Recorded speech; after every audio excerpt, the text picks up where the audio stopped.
Chapter 371. If one of them dies, the other one will not live alone. The color and shape of this pair of main stones are very similar. It is very rare to find a pair of jade stones that match each other so well. Look at the color of this one, it is exactly the same as this one. It is very difficult to find. The male is on the left, and the female is on the right. Since Mrs. Li likes it, you can take it with you. Su Qianxi really liked it, especially after hearing the meaning of the boss. She liked it even more. Wrap it up, Li Xiqing said. Su Qianxi looked at him suspiciously. Do you know how to wear it? This is not only a necklace, but also a brooch. Mr. Li, you can wear it as a brooch. With this, you won't look girly.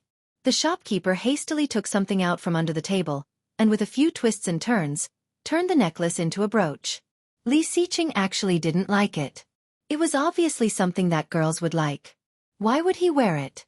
However, it was rare for Su Qianxi to like something, so she decided to buy it first.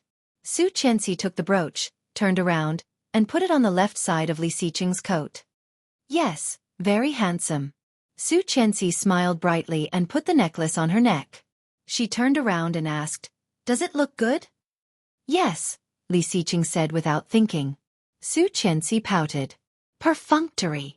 Li Xiqing curled his lips and added, Mrs. Li looks good no matter what. Showing off. The staff of the jade shop were so jealous that they wanted to scratch the wall. The shop owner was experienced. He calmly took Li Xiqing's card, swiped it, and respectfully sent the customer away. Su Qianxi walked around the mall but still could not think of anything to give Grandpa. She frowned. Don't rush.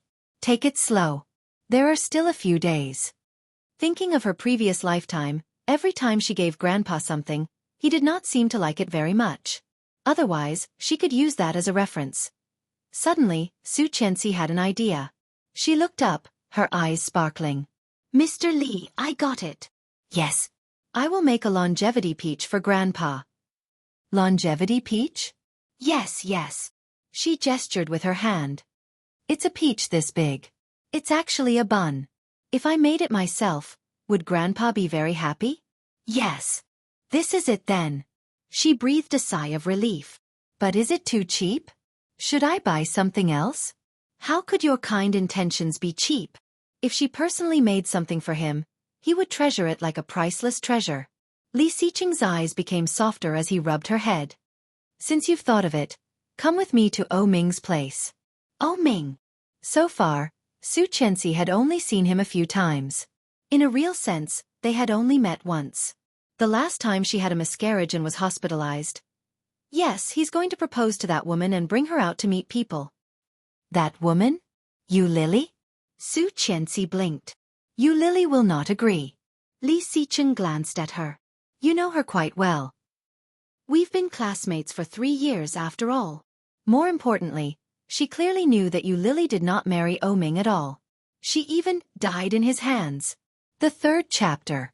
I've written a lot in the past 2 days. I tried to update it all at once, but everyone thought I didn't. I tried to redress the injustice, but I was scolded. It's not easy to write a book. Please read it and cherish it. Notice, next Tuesday 25th, the book will officially go on sale for a fee. There will be 30 to 50 chapters. After that, there will be a minimum of 8,000 chapters. There will be frequent updates. Thank you for your support.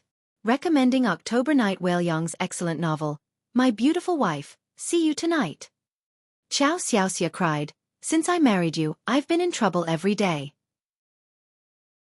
Chapter 372. Not a good thing. Li Xiqing reached out and touched her nose. Don't get too close to that woman. You will be led astray. She flinched and held his hand with a smile. I won't. You will teach me well.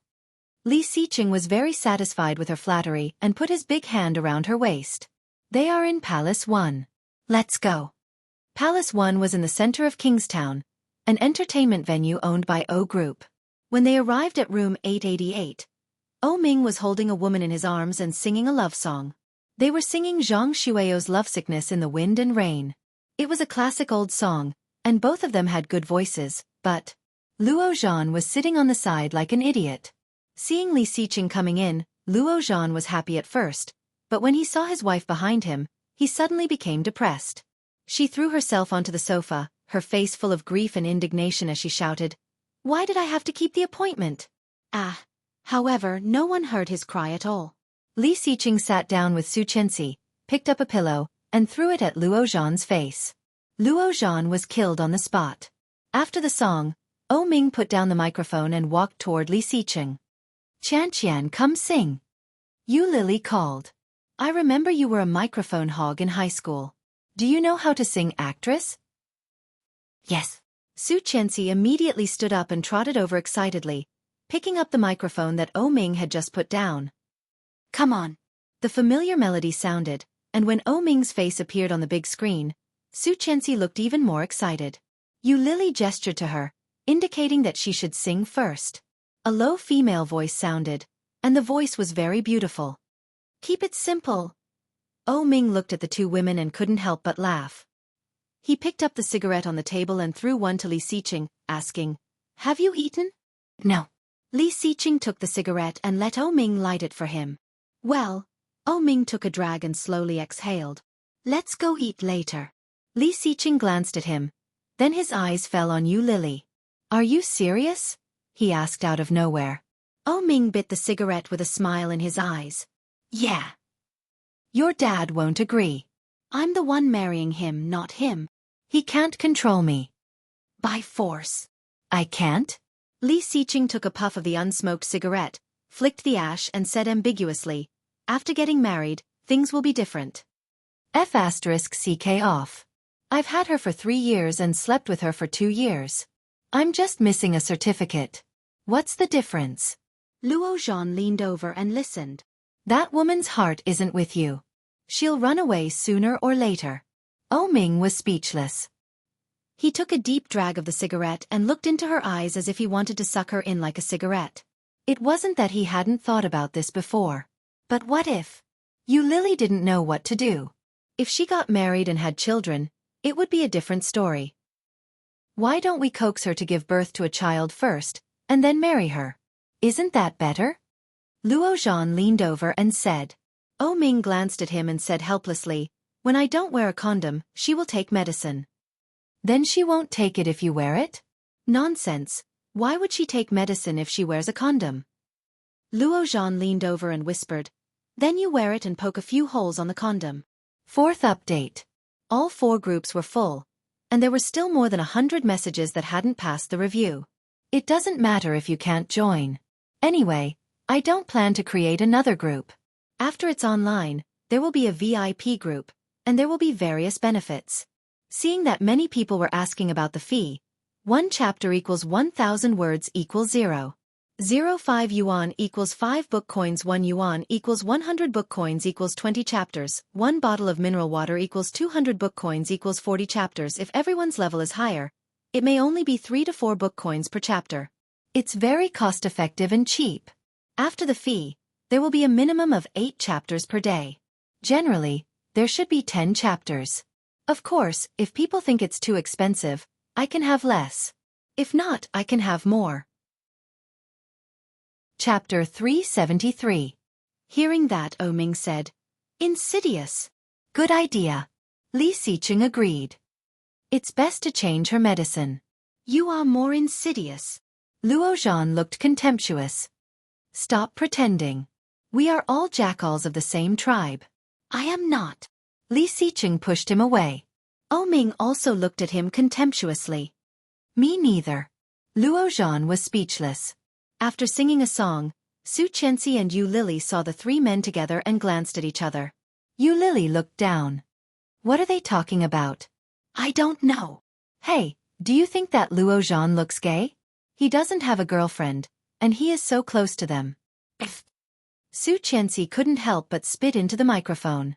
The 3 men looked over, and Su Chenxi quickly put down the microphone and whispered, "No way, he looks quite normal." "Abnormal, okay? You see, he is also good-looking. He is already 26 years old. Why hasn't he been in a relationship? If it is not a physical problem, it is a psychological problem, or a brain problem." Ha ha ha ha. Su Chenxi laughed mercilessly. The three men quickly dispersed and went to dinner with the two women. However, after Yu Lily said that, Su Qianxi's look at Luo Zhan became a bit strange. She heard that gay people would walk with their legs clamped, so she deliberately walked a little slower to look at his walking posture. She heard that gay people like to wear tight pants, and she heard Su Qianxi's expression was strange, and Li Xiqing immediately found it. He put his arm around her waist and whispered, "What's wrong?" Su Qianxi shook her head and coughed. Was she being too obvious? When they arrived at the private room that Oming had booked, when they were ordering, Yu Lily asked casually, "Does Luo Zhan like sweets?" "What?" Luo Zhan was flattered to be mentioned. "Is caramel pudding okay?" Okay, thank you, sister-in-law." Su Qianxi silently noted that Luo Zhan liked sweets. Seeing Yu Lily's gaze, she also joined in the line of questioning. "Do you usually exercise?" "Yes." "What sports do you like?" Swimming, volleyball, tennis." It's over. All of them." Su Qianxi wailed, looking at him with some pity. Hearing Su Qianxi's words, Yu Lily almost laughed out loud. She covered her face with the menu and laughed so hard. Li Xiqing and O Ming suddenly understood and couldn't help laughing. Luo Zhan was speechless, but when he saw that everyone was laughing, he felt as if an arrow had been shot in his heart. He roared with grief and indignation, "I'm a straight man!" The waiter who came in to order couldn't help but laugh when he heard that. Luo Zhan's heart sank. It was bad enough that he was a single dog, but he even had to be questioned about his sexual orientation. His days were too king miserable. He stood up decisively, turned around, and left. O Ming smiled and asked, "Hey, where are you going?" "Toilet. There's a toilet in the room." "I'll go outside." Luo Zhan angrily walked to the bathroom outside, unzipped it, and fired it into the urinal. At this time, a young man who looked gentle came in from outside. Wearing a blue suit and a pair of rimless glasses, his facial features were handsome, and his temperament was clean. He looked a little weak, but he was still tall. Luo Zhan glanced at his crotch, then looked at himself, and pouted. This is what King Gay is like. His temperament is off the charts. With his size, how could he be considered a man? It's a new week. Please vote. La la la la. Chapter 374. With his size, he could be regarded as a man. The man in the suit clearly felt the gaze from the next door, and he was a little scared. He finished it as quickly as possible, and did not even dare to shake it off. He just zipped up and turned to wash his hands. Luo Zhan also finished and walked over. When he was washing his hands, he inadvertently glanced at the water stains under the blue suit. While washing his hands, he kindly reminded, "Dude, your crotch is wet." When the young man heard that, he suddenly shivered and did not dare to wash his hands. He turned off the faucet and immediately turned away. It was a terrible year to meet a pervert in the bathroom. Luo Zhan saw his reaction and was angry, shouting, "Hey, what do you mean?" The young man just pretended not to hear, and in a hurry, he did not notice the water on the ground. He slipped and almost fell. Fortunately, he held the door frame, or he would have fallen very badly. Luo Zhan saw this scene, was even more angry, and reached out to put his hand on the man's shoulder. The man immediately turned around, slapped his hand away, and said angrily, "I am a straight man." Luo Zhan was speechless. Suddenly, he felt like thousands of arrows were piercing his heart, making him feel that there was nothing left to live for. Gritting his teeth, Luo Zhan was a little angry. "Which eye of yours saw that I am gay?" The man in the suit had a look of disgust on his face, reached out and slapped Luo Zhan's hand away, and hurried away. "Damn, what the hell?" Luo Zhan cursed and watched him walk in the direction of the box where they were. Yu Lily came out to make a phone call. At a glance she saw the man and her eyes lit up, shouting, "Louis Han!" When Louis Han saw her, there was surprise in his eyes, but soon he smiled and said, "What a coincidence, you also come here for dinner." "Oh, so you know each other?" Luo Zhan came up from behind. "Sister-in-law. Introduce me." "Sister-in-law." The smile on Yu Lily's face froze, and her face became cold. "Who is your sister-in-law?" "Don't call me that." Luo Zhan was taken aback. Didn't he call her sister-in-law all morning? She also happily answered. Why did she have such a big reaction now? "This is my high school classmate, Lu Yihan. Let me introduce you. This is Luo Zhan, Hacker Z. I've heard a lot about you, Lu Yihan said. Luo Zhan smiled and reached out to him, but Lu Yihan looked at his hand and frowned, but did not reach out. He glanced at Yu Lily and said, I have a client so I won't say much. Okay, go do your work. After Yu Lily finished speaking, Lu Yihan turned around and left, without any intention of paying any attention to Luo Zhan. Luo Zhan was a little embarrassed and angry. Did this kid really think he was gay? F***CK. What an injustice. Luo Zhan felt that it was necessary for him to find a girlfriend to calm down. No, he should go to a nightclub and find a beautiful girl to break his virginity. Otherwise, he would be suspected all the time, and his heart would be filled with grief. During the meal, Luo Zhan felt the most aggrieved. Being taken care of by two good sisters and being ridiculed by two good brothers, he could not lose his temper. Otherwise, these two henpecked men would kill him at any moment, making him look like a stuffed biscuit. When O Ming suggested going to the leisure club under his name, Luo Zhan immediately found an excuse to escape. Going downstairs and driving, Luo Zhan saw a familiar figure on the side of the road. Cheng Yu was holding a stack of documents, as if waiting for the bus. Luo Zhan's eyes lit up, stopped on the side of the road, and shouted, Assistant Cheng, where are you going? Get in the car? Cheng Yu immediately got in the car with the documents. Luo Zhan drove and asked, Where is the car that Lao Er gave you? Oh, don't talk about it. It broke down and was sent to be repaired. Bad luck. Oh. Luo Zhan responded, a little struggling in his heart. After a long while he turned his head and said, Assistant Cheng, you don't have a boyfriend yet, right? What do you think of me? Cheng Yu was speechless. Luo Zhan smiled brightly, leaned on the steering wheel with what he thought was his most handsome face, bowed his head, and asked, I'll treat you to dinner tonight. Do you want to date? Ask you out for a dead head. Wan Lily. Mr. Luo, are you happy? Luo Zhan. Why are you treating me like this? I don't accept it. Not yet. Okay, take a seat. I'll heat up some food for you. Okay. He looked at her softly. I'll go take a shower first. N. After Su Qianxi heated up the dishes, Li Xiqing came downstairs, wearing only a rabbit fur robe. She hugged her thick coral velvet pajamas. Seeing him dressed like this, she asked, Aren't you cold?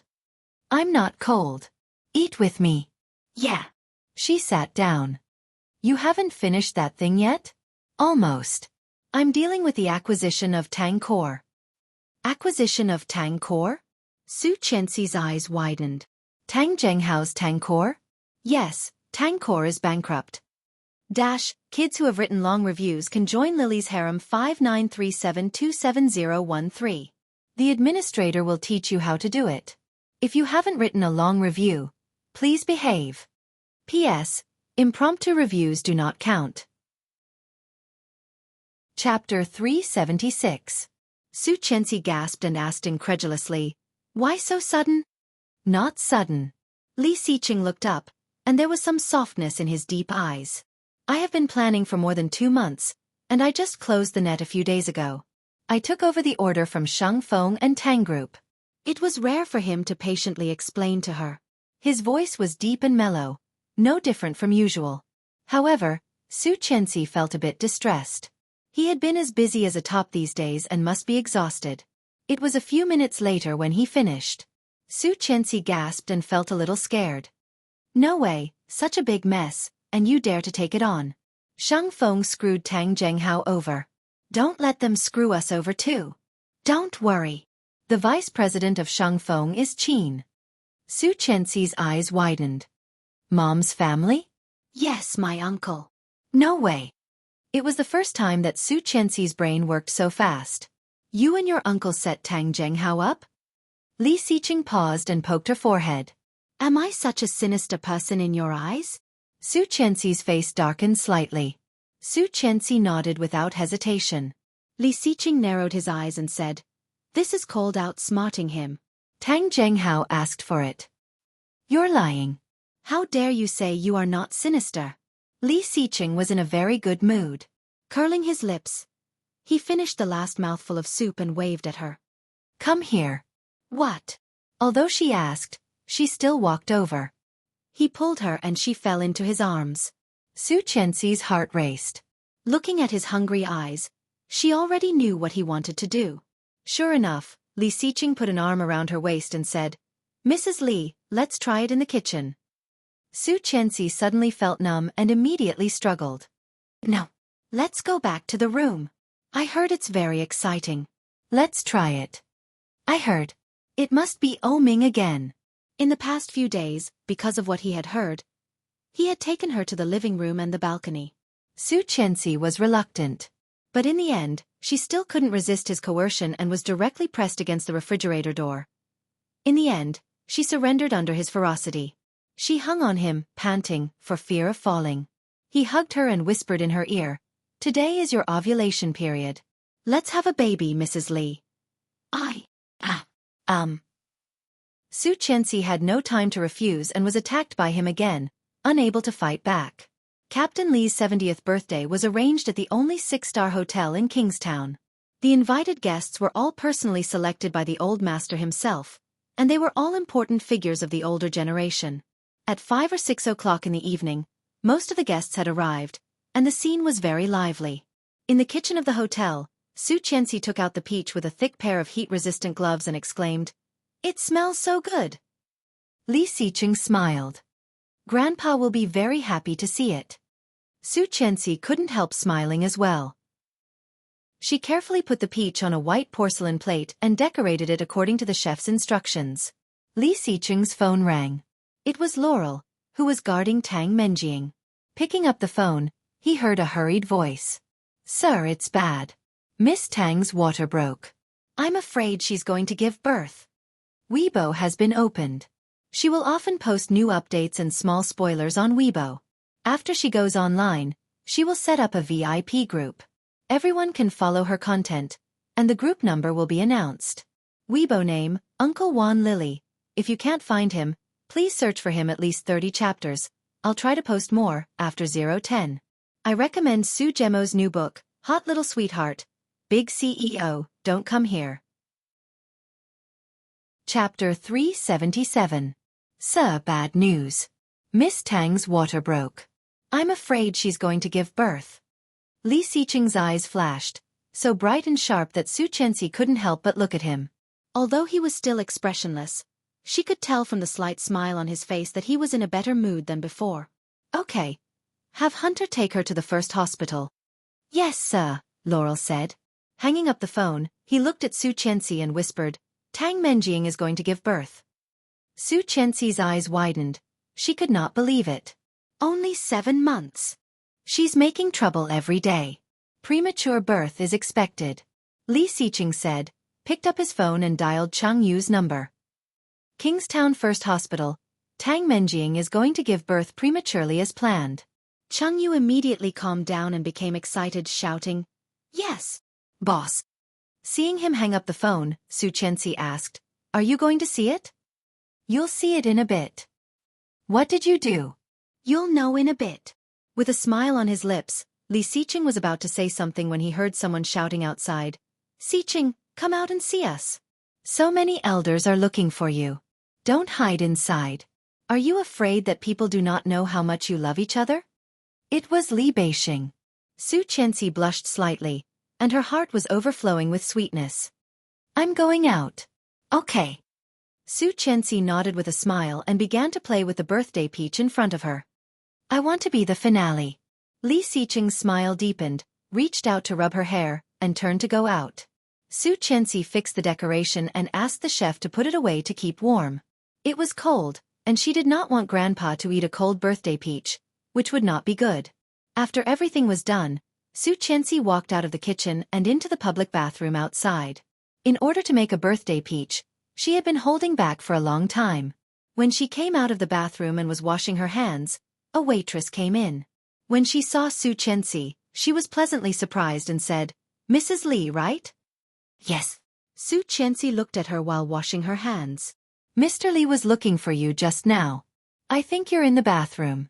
He asked me to bring you to Hall 888 to wait for him. Su Qianxi smiled happily and wiped her hands dry with 2 pieces of tissue. She turned around and said, "Okay, thank you. I'll take you there. It's a bit far." "Well, thank you." The hotel was very large. In addition to the largest banquet hall, there were countless smaller halls and private rooms on this floor. The waiter took Su Qianxi around a corridor, and there were fewer and fewer people around. Su Qianxi's feet were sore. Looking at the room numbers around her, she muttered, "Why is it so far?" The waiter smiled and said, "Mr. Li said he wants to give you a surprise. You'll know when you arrive." Hearing that, Su Qianxi's smile widened and she quickly followed the waiter to room 888. "We're here. I'll take my leave first." "Thank you." Su Qianxi thanked him and walked in. However, the room was empty. The cutlery was perfectly placed, and there was no trace of it having been opened. She felt something was wrong and called, "Mr. Li?" No one answered. Su Qianxi walked in and found a large garbage truck in the corner. How could there be such a thing in a private room of a hotel? Su Qianxi had a bad feeling and wanted to run away. However, a strong force suddenly grabbed her neck. She struggled, and her first reaction was to scream. Chapter 378. Kingstown First Hospital. The hospital had been open for decades, and it was not that the hospital had never received a premature birth, but it was the first time that a premature birth could attract so much attention, even for the old doctors who had worked for more than a decade. Outside the delivery room, there were more than 10 people gathered. Although they were separated by a screen, it was obvious that some of them were secretly filming, some were doing a live broadcast, and some were preparing a press release at the last minute. Cheng Yu personally came to watch in case of any accidents. God knew how long she had waited for this moment. Tang Menjing was a mistress, and everyone had the right to punish her.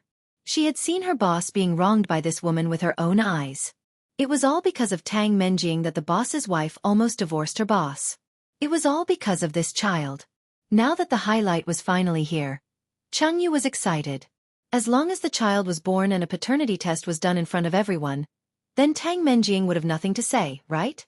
At that time, the entire Kingstown would know what kind of person Tang Menjing was. The sound of slapping people in the face was simply refreshing. "There are too many people. Don't all pile up here," a nurse said impatiently. "Go out and wait. What's so interesting about giving birth?" Cheng Yu consciously shrank to the back. One of the reporters from the news agency gestured for her to keep quiet. There were more than a dozen people at the scene, but no one made a sound. Seeing this, the nurse knew that they could not be driven away and went directly into the delivery room. There were footsteps outside, which were somewhat familiar. Cheng Yu looked over and saw it was Rong Rui. Seeing that it was him, she froze and shouted, "Hey, what are you doing here?" Seeing his first love giving birth, he wouldn't come to ruin it again, would he? Rong Rui looked at Cheng Yu, his sharp eyes slightly softened, and said, "I'm here to end it." "End it?" Cheng Yu repeated. When she came back to her senses, Rong Rui had already taken out a card from nowhere. After swiping the card, he opened the door of the delivery room and walked in. Cheng Yu's eyes widened and blurted out, "Damn, how dare he!" As soon as Rong Rui pushed the door in, the doctors in the delivery room all looked over. "Hey, you can't just come in. Get out!" A nurse shouted in horror and came up to chase him away. But Rong Rui didn't care. He walked up and shouted, "Menjing, it's me." Tang Menjing screamed in pain, but when she heard Rong Rui's voice, her eyes lit up and she shouted, "Rong Rui, Rong Rui." Tears fell uncontrollably. She reached out to him. "Rong Rui, I'm here. Let him in." "No, this is the delivery room. Get out of here." "No, let him in or I will not give birth." Tang Menjing yelled, her face pale and her forehead covered in cold sweat. The pain made Tang Menjing dizzy, and she could barely see anything. She didn't know how Rong Rui negotiated with the doctor. 10 minutes later, Rong Rui walked over wearing protective clothing and a mask, looking down at her. Tang Menjing's legs were stretched apart. From Rong Rui's angle, he could see the blood flowing down. Chapter 379. Every time, when she needed him the most, he would be there for her. Handsome, like a god, he would help her solve everything. However, she was blinded by Li Xiqing, the man who was not destined to belong to her. During the time she was imprisoned, she had thought about many things. Many things. If she could do it all over again, She would not pester Li Xiqing and would cherish the person in front of her. Fortunately, there was still a chance for her to turn the tables. After giving birth to the illegitimate child, she would settle down and be with Rong Rui. Tang Menjing smiled, holding Rong Rui's hand and called, "Rong Rui." "Yes." Rong Rui held her hand back, but his eyes were no longer full of love. Tang Menjing was in pain and did not notice the slight change in Rong Rui. The nurse's hands kept pushing her belly. Tang Menjing turned her head and said, "You know, during this time, I have thought a lot." Rong Rui held her hand and did not speak. "After I give birth, when I go back, I will marry you." Tang Menjing gasped, sweating. "Don't talk," the nurse shouted. Tang Menjing held Rong Rui's hand tightly and did not listen to the nurse. With a pale face, she struggled to ask, "Okay? Last time you proposed to me, I did not say yes. Now I say yes, okay?" Rong Rui held her hand, wearing a mask on his face. His eyes were cold, and his voice was slow. "No." Hearing that, Tang Menjing widened her eyes and stared at him. Rong Rui's eyes were cold, looking at her. "Rong Rui has been killed by you. Have you forgotten?" Tang Menjing's heart seemed to be clenched tightly, so painful that she could not breathe. Looking at him, she felt extremely unfamiliar. Was this Rong Rui? Was this the man who once vowed to protect her for the rest of her life? He once said that whether she loved him or not, he was willing to be with her. He said it with his own mouth, however. At this moment, Rong Rui's eyes were cold. There wasn't even the slightest bit of tenderness and love from before. Why did it turn out like this? Tang Menjing's body trembled violently. The doctors and nurses were shocked and shouted, "Do not affect the patient's mood." Rong Rui did not listen and continued, "When you chose Li Xiqing and me and pushed me to the bodyguards, I was already dead. I committed suicide in the villa you lived in. Do you remember?" Tang Menjing was in so much pain that she almost fainted, but her heart ached even more. She screamed, "Ah! Scram! Get out!" A doctor pulled Rong Rui up and forcibly separated his hands. He lifted him up and kicked and pushed him out of the room. However, Tang Menjing's breathing became more and more rapid. Clutching the railing of the bed, she cried, Why?" Rong Rui's words and attitude had easily shattered the belief that she had always held on to and firmly believed in. Rong Rui. Tang Menjing cried. "Why? Did you forget that Rong Rui was killed by your own hands? Have you forgotten? Oh no, the patient is having an emotional breakdown and is bleeding profusely. Chapter 380. When Rong Rui was kicked out, Cheng Yu saw him and immediately walked over. Seeing the blood on his protective suit, she asked, "What's the situation?" "Nothing." Rong Rui was ready to leave. "What the hell?" Cheng Yu was a little angry and immediately followed. "Then why did you go in? Did you give birth?" "No. You haven't given me the video you promised." "I gave it to Luo Zhan." Rong Rui's voice was a bit cold. He took off his mask and protective suit while walking. "Luo Zhan?" "Yes." Rong Rui took off his clothes, threw them away, and sat down on a chair in the hallway. "He will broadcast it on Weibo. When the DNA comes out, your Mr. Li can be cleared." Cheng Yu felt a little angry at his indifference. Her face was red, and she turned to leave. However, her hand was suddenly grabbed. Turning her head, she saw Rong Rui's amber eyes staring at her. Her heart pounding, she looked at him. Rong Rui's expression was unclear. He said, I will take responsibility. You don't have to worry." Hearing that, Cheng Yu's face was stained with a layer of anger. She threw his hand away, raised her foot in high heels, and kicked him hard. She yelled, "Screw you. I don't like men like you." Li Xiqing was surrounded. He was surrounded by elders that he had not seen for a long time, friends of his grandpa, friends of his father, and childhood playmates who always liked to tease him for being a blockhead. After toasting them one by one, Li Xiqing drank a dozen glasses of liquor in a row, and his face was a little red. After Li Xiqing was drunk, everyone asked him to bring his wife out to meet people. When it came to Su Qianxi, Li Xiqing's expressionless face became a bit soft. Some people keenly noticed this and started to make a fuss again. Li Xiqing could not win against them, so he picked up his cell phone and dialed her number. However, after a dozen rings, no one answered. "Wait a minute," I'll go get her. Li Xiqing put down the glass, but suddenly thought of something. Don't get her drunk later. She can't hold her liquor well. In addition, she was not a good drinker. After getting drunk in the Maldives last time, he remembered it very well. Don't worry, I definitely won't force her down. If we can get you drunk today, it will be a success. Everyone burst into laughter. With their assurance, Li Xiqing felt reassured and walked toward the kitchen. However, there was no sign of her in the kitchen. Li Xiqing frowned and asked, "Where is she?" The chefs looked at each other and shook their heads. He picked up his phone and called again, but no one answered. He looked around and did not find Su Qianxi, which made him feel a bit panicked.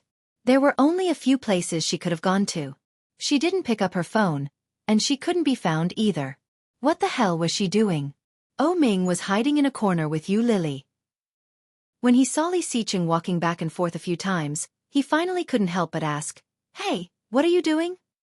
"My wife is missing. Help me find her." Oh Ming snorted disdainfully. "You're a grown man, and you're still afraid of getting lost?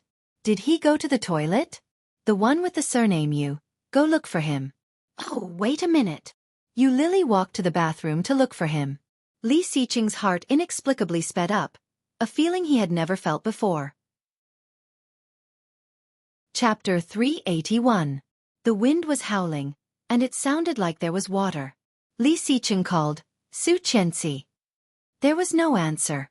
Li Xiqing looked at the phone and found it was Mrs. Li. However, why was no one saying anything? "Where are you?" Li Xiqing asked, but there was still no answer. The phone was hung up, and Li Xiqing was upset. When he was about to call again, he received an MMS message. Looking at the picture, it was a dark night with bright lights. It was the Kingstown River. Clicking on the download, it clearly showed that under the bridge, a woman was lying. Judging from her clothes and figure, it was definitely Su Qianxi. Li Xiqing's pupils shrank, and Oh Ming took a deep breath. Before he said anything, Li Xiqing's phone rang. It was the number that sent the MMS message, Kingstown. He picked it up and heard a hysterical voice. "Li Xiqing." There was madness in the voice, and the familiar loud voice was hoarse and unpleasant. "It's you." Mrs. Tang laughed. "Are you surprised to see your wife in my hands?" Li Xiqing's jaw tightened, and his cold face seemed to be covered with a layer of frost, looking frighteningly dangerous. "What do you want?" His tone sounded calm, but it was a bit more emotional than usual. Mrs. Tang sensed it and smiled even more proudly. "Don't you know what I want? I asked for my daughter for so long, and I gave you time. You did not give me back my daughter, so I had to invite your wife over to educate her." Li Xiqing gritted his teeth and gestured at Oh Ming. Years of tacit understanding made Oh Ming understand immediately, and he arranged for someone to go to the Kingstown River to find Su Qianxi. "I have sent your daughter to the hospital. She is in the first hospital. Where are you?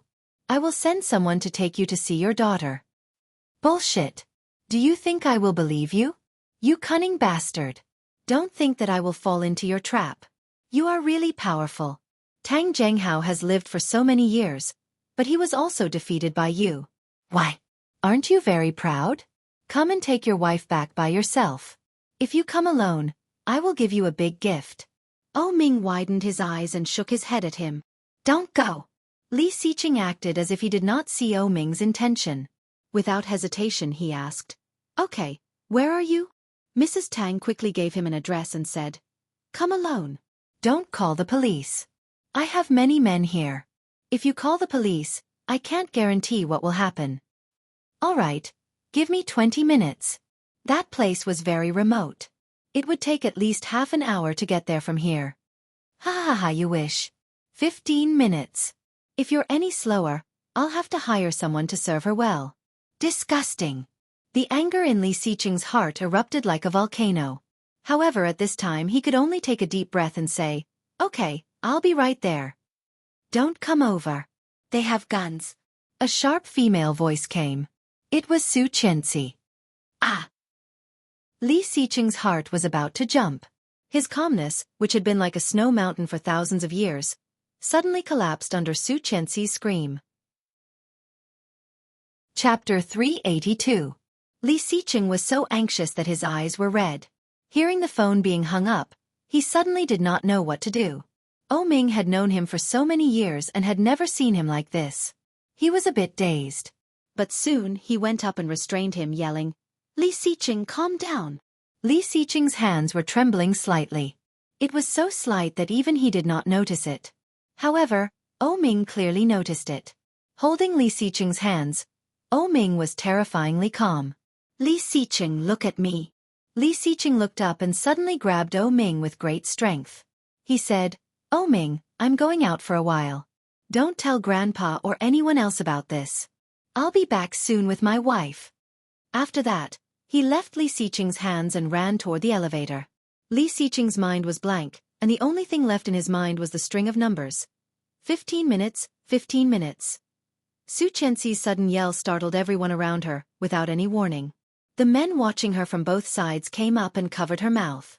Mrs. Tang hung up the phone and kicked Su Qianxi hard, yelling, "Little bitch, shut up." Su Qianxi flinched and struggled. However, both his hands and feet were bound together. No matter how much he struggled, he couldn't move an inch. "Be good, and maybe I won't do anything to you. As long as your man gives me my daughter, I won't let anyone rape you. How about it? Isn't it a good deal?" Su Qianxi only felt a chill coming from all directions. Shaking her head desperately, she was surrounded by fear. "No, I can't. Nothing is impossible." Mrs. Tang raised the gun in her hand and patted Su Qianxi's face. She said with a smile, "Now you're scared? Beg me. Weren't you very arrogant at the door of the house? Beg me, and I will let you go." Su Qianxi's tears fell, and she curled up, biting her lower lip and staring at her. Mrs. Tang sneered, "You're quite stubborn." Then she looked at the man next to her and asked, "Is Monkey here?" "On the way." Mrs. Tang sneered at Su Qianxi, raised the gun, and wiped it. Looking relaxed, she asked, "Have you ever heard of HIV?" Su Qianxi was stunned. HIV? Su Qianxi's pupils shrank as fear and panic engulfed her. "This was AIDS. It seems that you know what this is." Mrs. Tang raised the gun and slowly loaded it. Pointing the black muzzle at Su Qianxi, she suddenly pushed it forward. Bang! Ah! Su Qianxi was so scared that she burst into tears. She immediately looked away, her body trembling because of the shock. The men laughed with Mrs. Tang. Su Qianxi gritted her teeth to stop herself from crying. Her body trembling, she stared at them with her dark eyes. Mrs. Tang enjoyed the look on her face. She stood up and kicked her. "What are you staring at, you little bitch?"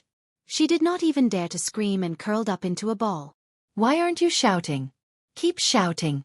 Keep shouting." Mrs. Tang kicked Su Qianxi's legs and waist in high heels. Chapter 383. Perhaps because there was no response, Mrs. Tang felt a bit bored. Pursing her lips, she stopped and said, "Why is Monkey not here yet? It's been 3 minutes. I gave him 15 minutes. When he comes, he will think I'm too merciful if he doesn't see this little b*tch being f** head." What did they want to do? What did they want to do? Su Qianxi clenched her legs and tried to curl up. Mrs. Tang clearly saw her intention and sneered, "It's useless." A skinny man drove a motorcycle over and quickly stopped nearby.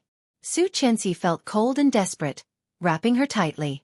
This man must be Monkey the old woman had mentioned. This was the highway leading to the edge of the city. The vehicles coming here must be ready to go out of the city. At this moment, she could only hope that someone would pass by and save her before they did it. However, at this time, it was already dark, and the weather was so cold. Would someone really pass by and save her? The possibility was almost zero. "Boss, I didn't expect that after so many years of seclusion, you would come back. Our gang has been looking forward to your return. In the past few years, without your leadership, our performance has been getting worse day by day." Performance. A bunch of thieves. Talking about performance? Mrs. Tang used to be a thief. She had been locked up for a few years because of stealing. Later, she somehow hooked up with Tang Zhenghao and became the wife of a rich family. Sure enough, a dog could not change its habit of eating *t. Su Qianxi knew it clearly and was full of disdain. Hearing Monkey's words, Mrs. Tang sneered. "Didn't you see the news? My man is bankrupt, and my daughter is missing. Don't you think I'm back, you be asterisk cheese? Monkey was a bit surprised and said, Isn't your daughter very popular? Look at this. Su Qianxi heard Weibo being refreshed. Monkey said, Your daughter failed to seduce Li Xiqing and got F***ed by this foreign man. This is a hot topic on Weibo. It was posted less than an hour ago. Look, more than 600,000 likes and 200,000 comments. Looking at the video, Mrs. Tang's face became paler and paler. This was the video that was hacked by Rong Rue in Li Zhao's study. How could there be more? Why is he on Weibo again? Io, the latest news. Your daughter has given birth. She had a cesarean section due to massive bleeding. Hey, what are you doing? That's my cell phone. Monkey shouted. Mrs. Tang picked up the phone and threw it at Su Qianxi's face. Su Qianxi's face was numb, and the dazzling light came into her eyes. She looked down at the text on the screen. Post-cesarean section, no blood relationship with the Li family. Monkey walked over to pick up the phone, but when he saw Su Qianxi's face, his eyes widened. Boss, the surprise you said for me is this girl? Wow, so beautiful. Chapter 384. She was sick. HIV. Su Qianxi's face paled even more. She screamed and struggled. Go away. Go away. Monkey licked his lips and chuckled. That woman was so F***ing wicked. She did not even tell me that she was sick. I did not even wear a condom. F***ck. Now, no one in the industry dares to accept my business. Wait, don't tell me you gave me such good stuff because I'm sick? Otherwise, do you think you would have a chance? Ha ha ha ha, it was worth it. Then he was about to lift Su Qianxi up. Mrs. Tang immediately held him down and said coldly, What are you doing? Getting a room. What do you mean get a room? We'll do it here. A man said as he threw a small bottle to him. Eat this. It'll help you ward off the cold and make you feel good. Monkey was even more excited. He rubbed his hands and said, Do you want something wild? Oh, this will do. He picked up the bottle, opened the can, and swallowed it. Then he could not wait to take off his clothes. Su Qianxi clearly saw that under the monkey's clothes, there were dense red spots, which looked scarlet and scary. Mrs. Tang took out her cell phone and pointed the camera at them. Su Qianxi did not notice what Mrs. Tang was doing. She screamed in horror and tried to shrink back, begging, No, please, I can give you money. I can treat you. I can give you however much you want. Don't touch me. I beg you. Monkey took the medicine and it soon began to work. His eyes were bright, and he could not wait to untie Su Qianxi's feet. Help. Is there anyone? Help me. Su Qianxi screamed, her voice extremely shrill and loud. Desperation was overwhelming. Su Qianxi had never been so scared. Even when she was pushed into the water by Tang Menjing in her previous lifetime, she had never been like this. Torture, desperation, humiliation, anger, but there was nothing she could do. The rope on her feet was untied. Su Qianxi's first reaction was to kick Monkey in the face. Oh, that smells good. I like it. Monkey chuckled and rushed over. Satisfied, Mrs. Tang stopped the video and sent it to Li Xiqing. The black luxury car sped through the highway, scaring many drivers away from it. Behind the car was a line of traffic police, but Li Xiqing still had no intention of stopping. 15 minutes. 15 minutes. 13 minutes had passed, but there was still some distance to go. Li Xiqing was so anxious that his eyes were red.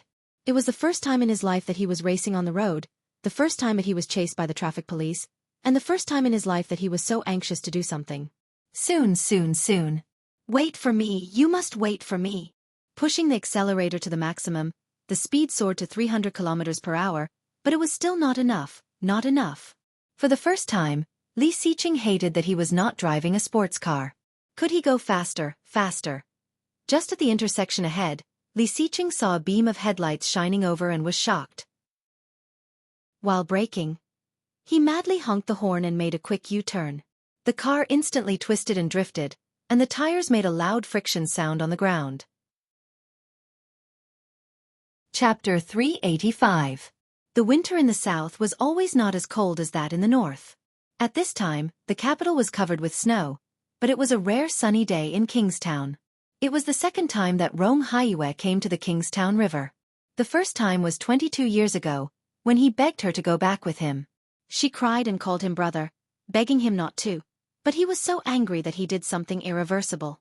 For 22 years, she seemed to be quiet, but he knew that she always hated him. Stepping on this land again, Rong Haiyue's mood was extremely complicated. More than 20 years ago, these lights were not installed here. There were large patches of grass, and people could not be seen at all. Ah! A sharp cry pulled Rong Haiyue back from his thoughts. He opened the door and got out of the car. Suddenly, a cold wind blew over the river. Rong Haiyue looked not far from where the sound came from. He did not see anything. Listening carefully, it seemed that there was no scream. Walking casually, Rong Haiyue walked forward. His heart was as calm as still water. Help! Ah! Is there anyone? Help me! A sharp cry for help suddenly entered his ears, causing a large wave to suddenly appear on the still water. Rong Haiyue followed the sound and saw a few people standing in the distance. He shouted, "What are you doing?" This voice was like the sound of nature to her. Kicking her legs, she shouted, "Help, help!" Rong Haiyue recognized the voice. Was it Song Yifan's daughter? The girl who spoke sweetly to the boy of the Li family in the kanji shop last time. Blood rushed to his head. Rong Haiyue strode over and shouted, "Let her go!" Damn it, where did this old turtle come from? Trying to be a hero? The two men next to him cursed and turned to face Rong Haiyue. Mrs. Tang was also very angry. Kicking Monkey, she shouted, "Hurry up!" Monkey was a bit scared and said, Wait, I haven't found the feeling yet." Rong Haiyue rushed up and knocked one of them down without any explanation. He grabbed him and then kicked the other man. His movements were smooth, bold, and ruthless. At first glance, it was obvious that he was a martial artist. Monkey was even more terrified. Seeing this, Mrs. Tang yelled, "You do what you do. I'll deal with this guy."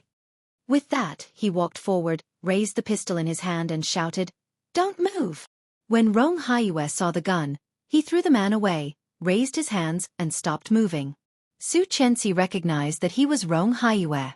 She was a bit surprised, but at this moment, she had no time to care about anything else. Looking at the monkey in front of her, she gritted her teeth and whispered, "Do you want money? I can give you money. 1 million, is that enough?" Monkey was a little moved. He looked at her and asked, "Really?" She was pleased and continued to tempt him.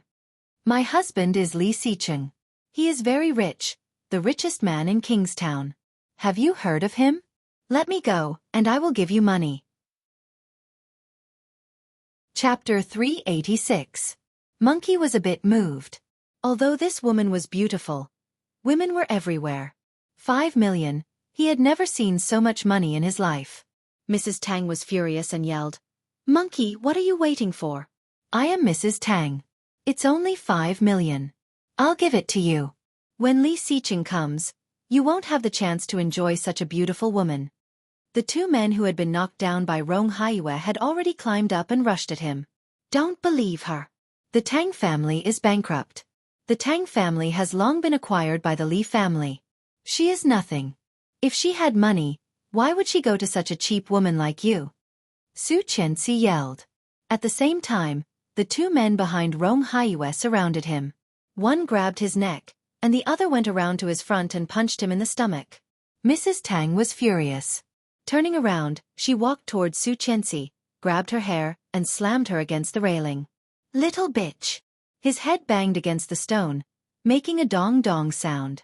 Rong Haiyue took a solid punch, but when Mrs. Tang turned around, he slammed his head against the man in front of him.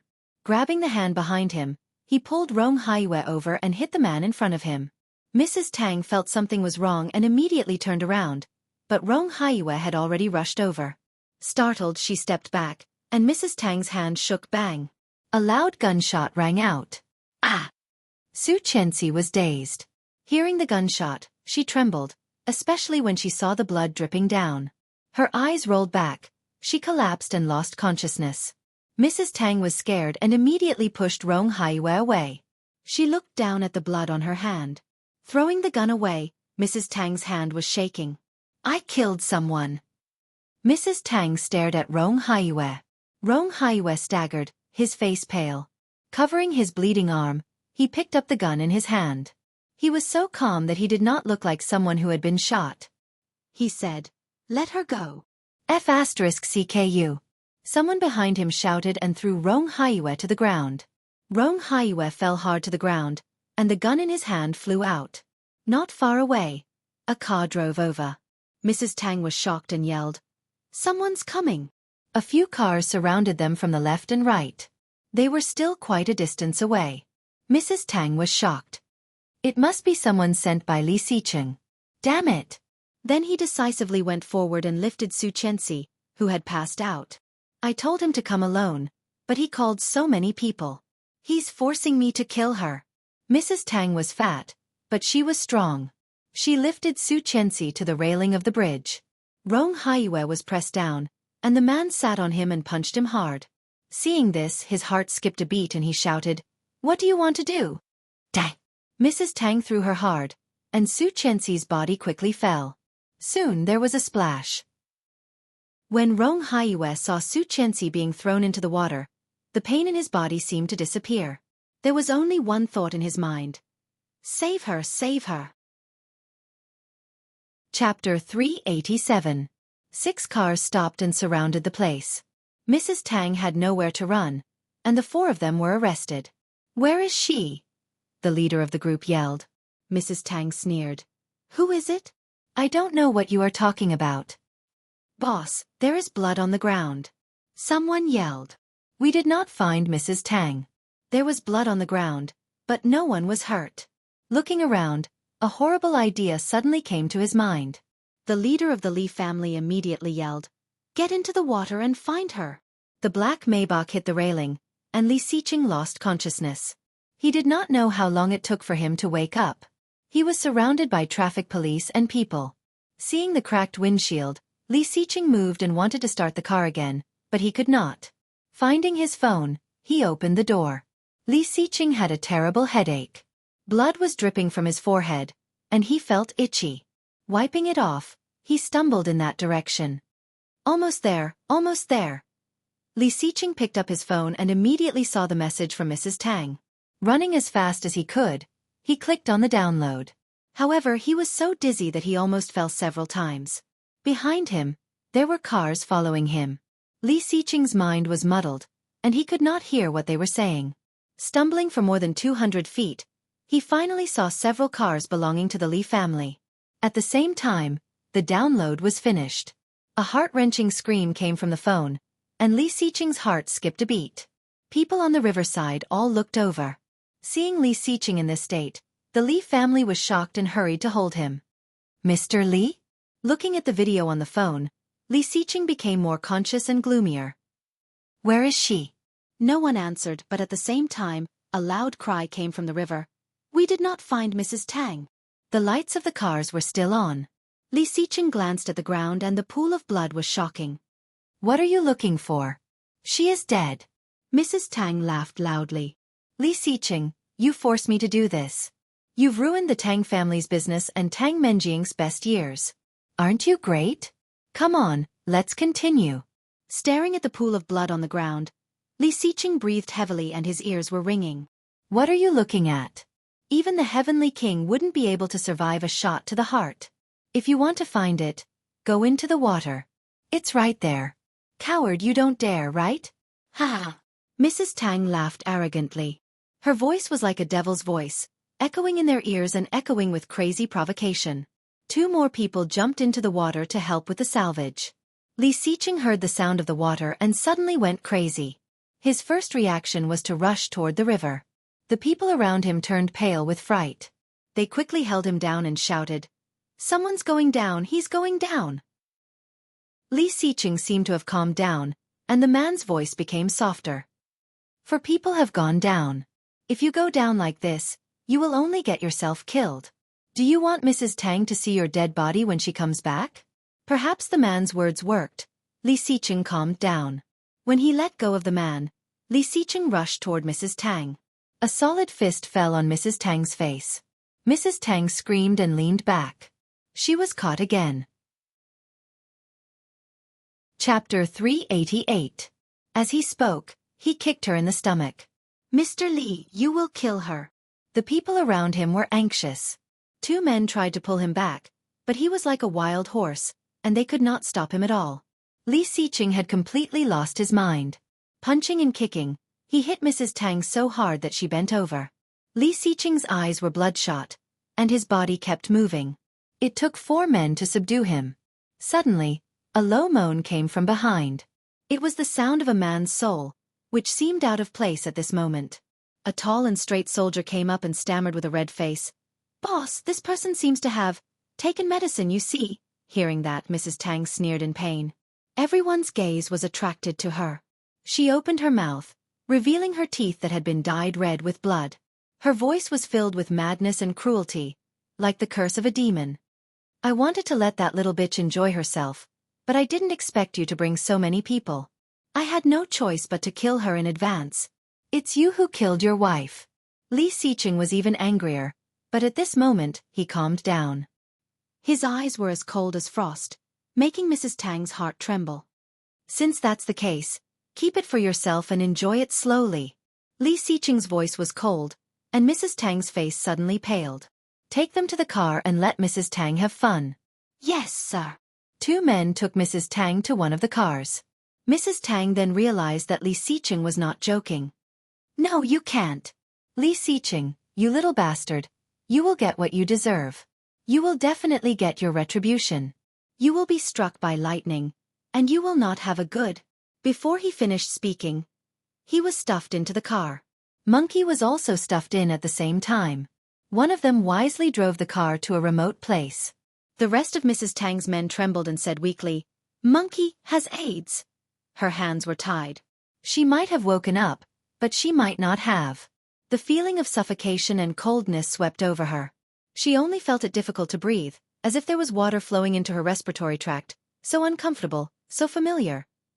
Rong Haiyue managed to catch her in the water and dragged her with all his strength. Fortunately, there was an underwater staircase not far away. Otherwise, Rong Haiyue could not guarantee how long he could last. Because of the cold weather, she was wearing too much. A thin down jacket that could hold water easily, a thick knitted sweater, and a long dress with bottoms. Rong Haiyue noticed the cause of the strain and smiled bitterly. Crossing his hands, Rong Haiyue pressed on her chest. After about 7 or 8 times, she spat out a mouthful of water. She seemed to have regained consciousness. She tried to open her eyes, but the pain in the back of her head seemed to be connected to her eyes, and she could not open them. Rong Haiyue saw that she spit out the water and breathed a sigh of relief. He wanted to drag her up, but the injury on his hand was very unbearable. It was so painful that he could not lift a finger. Chapter 389. Rong Haiyue clearly noticed that his strength was getting weaker and weaker, and his head was getting dizzier. But he could not fall yet. This girl who looked very similar to Rong Xian. Her facial features were exquisite. Although a bit pale, the outline was almost exactly the same as Rong Xian when she was young. Song Yifan's daughter. Rong Haiyue's eyes were slightly red, and he laughed at himself. After resting for a while, Rong Haiyue helped her up and said guiltily, "I'm sorry." Looking away, he took off her down jacket that was bulging because of the water. Su Qianxi clearly felt that someone was taking off her clothes, but she could not muster any strength. She struggled to raise her hand, trying to resist. However, her hand was only slightly raised, and before it touched the intruder, it had already fallen. Don't touch me." "No."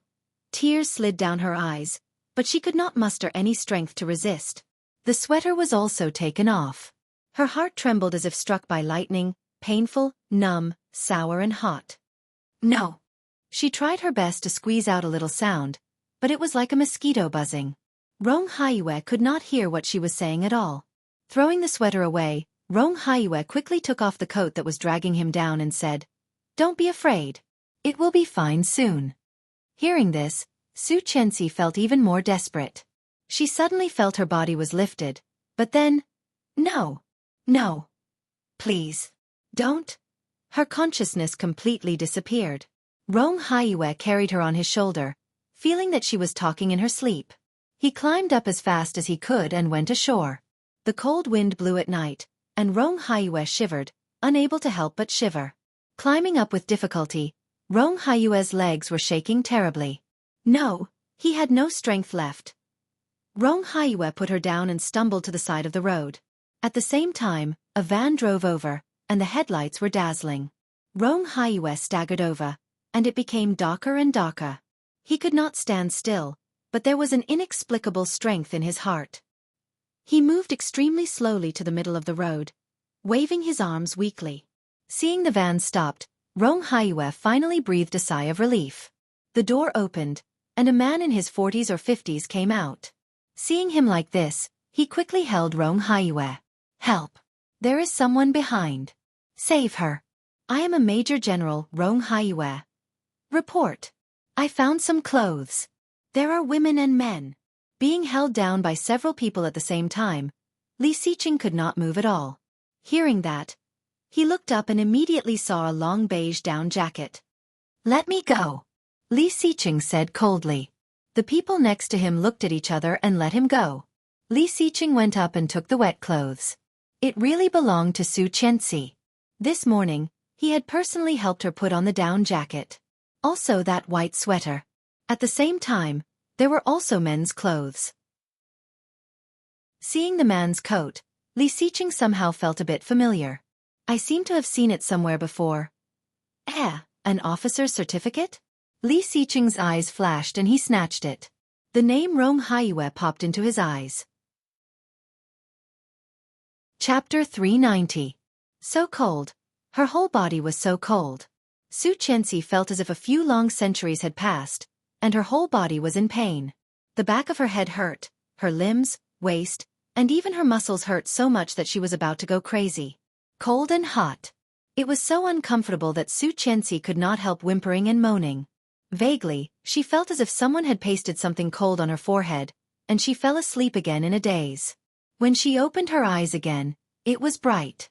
On the wall not far in front of her, there was an electronic clock, and the time was 17:17.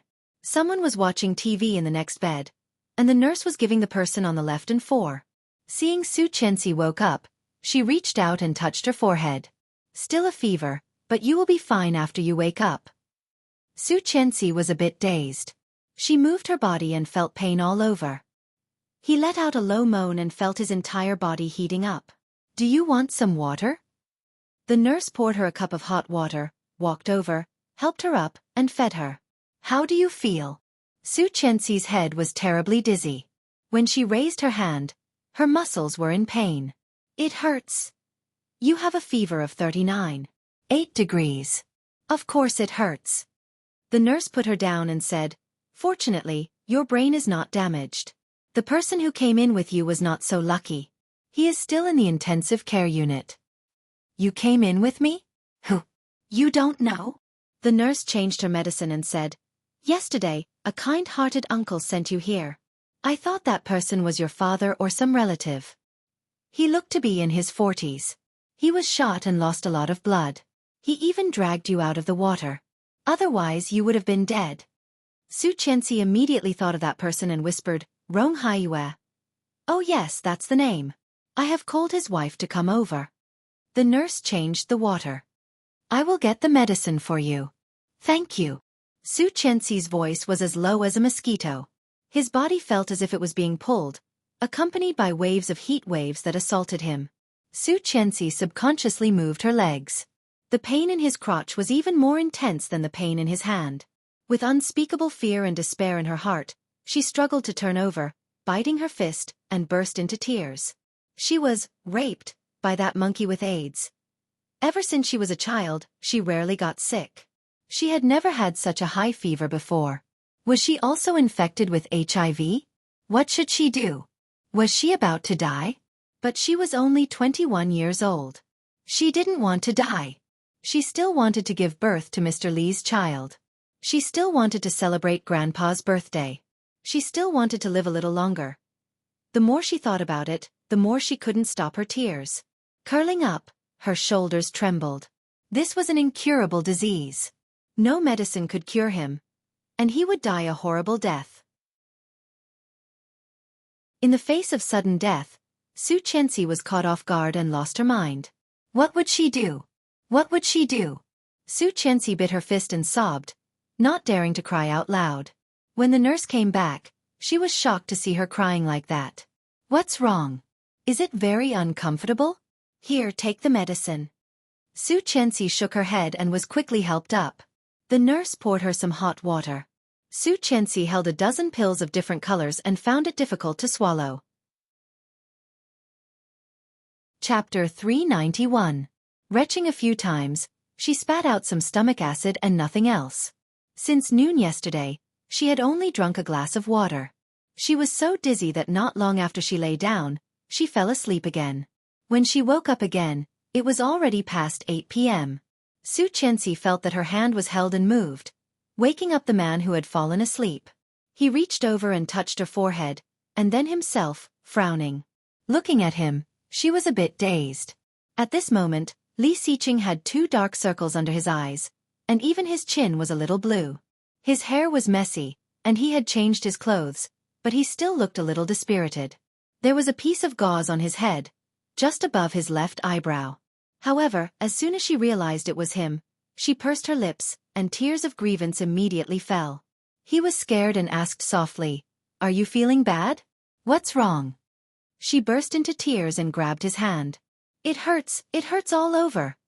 Li Xiqing frowned and reached out to wipe away her tears. However, she suddenly shrank back and yelled, "Don't touch me. HIV could be transmitted through fluids." Su Qianxi still knew this common sense. However, after avoiding his hand, she felt even more wronged and burst into tears. Biting her lower lip, she sobbed. He paused and looked at her. "What's wrong?" His deep and cold eyes were filled with worry. She finally couldn't hold it in anymore and burst into tears. Grabbing his hand, she said, "Mr. Li, I've been raped, I've got AIDS, I'm probably going to die. I might not be able to be with you anymore, not ever again in the future." However, when the words were on the tip of her tongue, she could not say it. Holding his hand, she cried like a child abandoned by her parents, desperate and sad. He helped her up, held her in his arms, and gently patted her back. She wiped her tears away with her sleeves, not letting them fall on him, and gently leaned over. Grabbing his neckline, she smelled him greedily, but her heart was even more sour and painful. "It's okay. That old woman has been arrested for intentional homicide. I will ask Shang Ximing to help me with the case. I will definitely get a heavy sentence." Shang Ximing was the most famous mouth in Kingstown.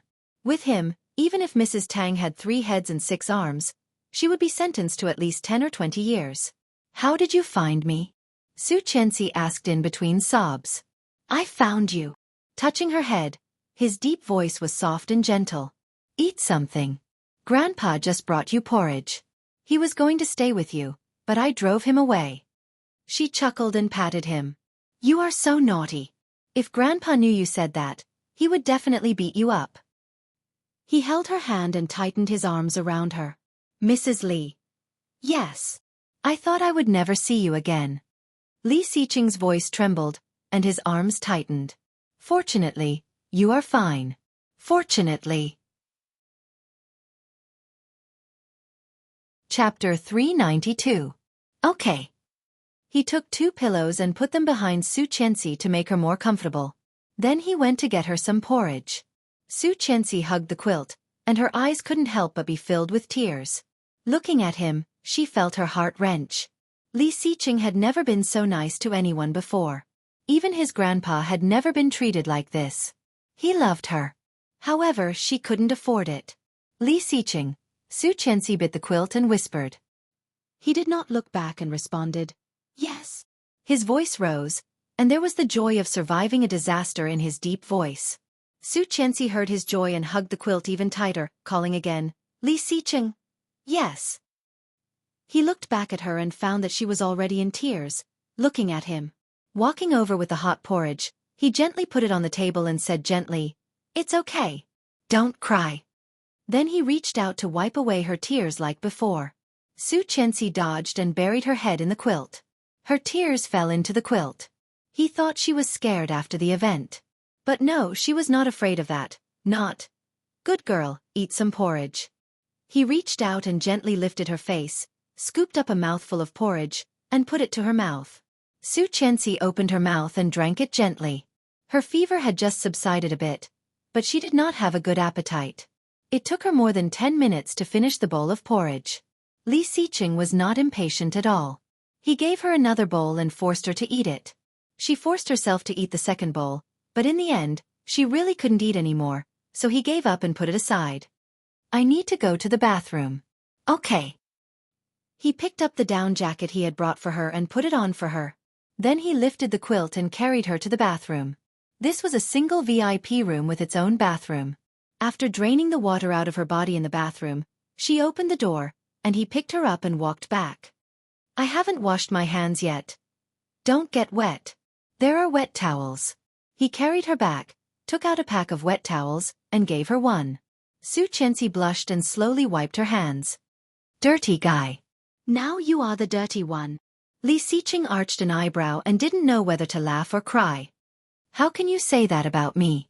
She threw the tissue into the trash can under the bed and looked at his forehead. What happened to your head? I accidentally bumped into it. He reached out to help her take off her down jacket.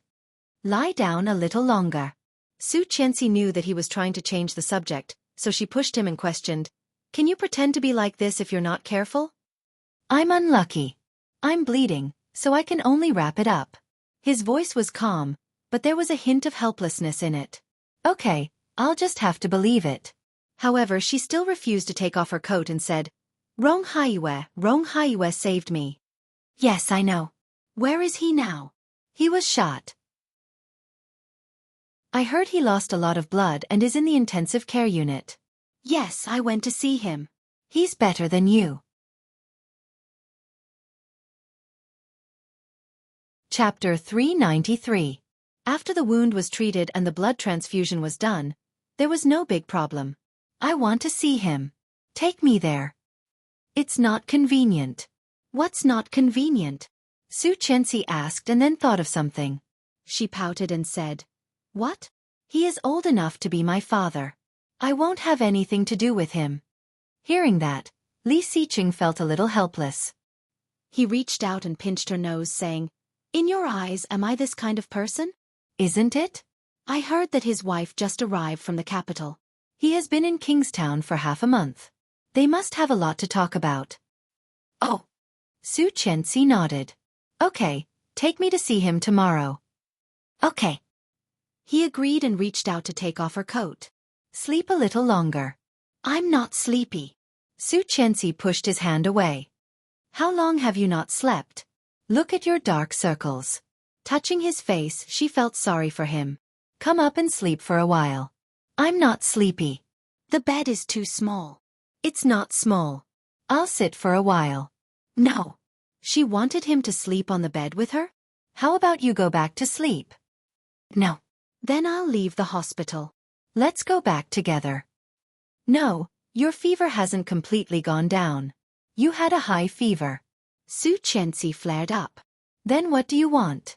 Li Xiqing glanced at her and reached out to touch her forehead. With an imperceptible smile and affection in his eyes, he whispered, You sleep. I'll watch over you. No. Then you hold my hand. I'll sleep next to you. No. Then, how about we sleep together? No. Su Qianxi's first reaction was to refuse. I have a cold. I'll pass it to you. I'm in good health. No. More importantly, she was very likely to have AIDS now. What if? That's it.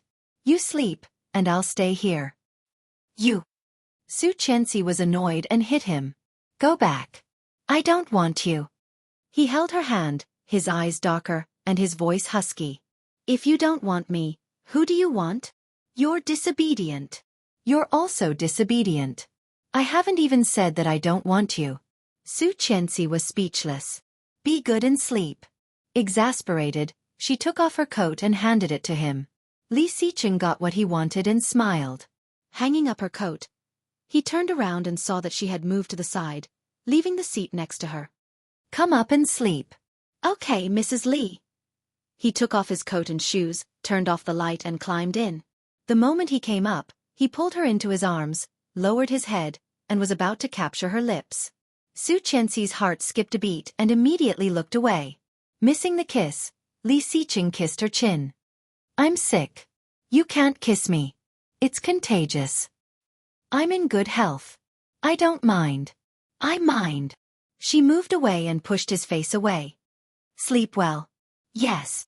Li Xiqing put his arm around her waist and closed his eyes comfortably. Perhaps he was really exhausted, and he soon fell asleep. His breathing was even and steady. Su Qianxi put her hand on his face. Perhaps because she was too hot, he felt cold when she touched him. Chapter 394. After a long time, Su Qianxi gently removed his arm and got out of bed. The person in her arms was empty, and he did not wake up. He was sleeping soundly. Su Qianxi's heart ached even more. He must not have slept last night. Finding that she was missing, he must have been worried. However, this could not be the case. She could not stay with him all the time. Putting on her shoes and coat, Su Qianxi quietly opened the door of the ward and walked out. She was still worried. After all, Rong Haiyue had saved her life. If she did not see with her own eyes that he was fine, she would always feel a little uneasy. She asked a nurse and soon found out where Rong Haiyue's room was. Following the room number, Su Qianxi suddenly saw a woman walking toward her. This woman was mature and charming.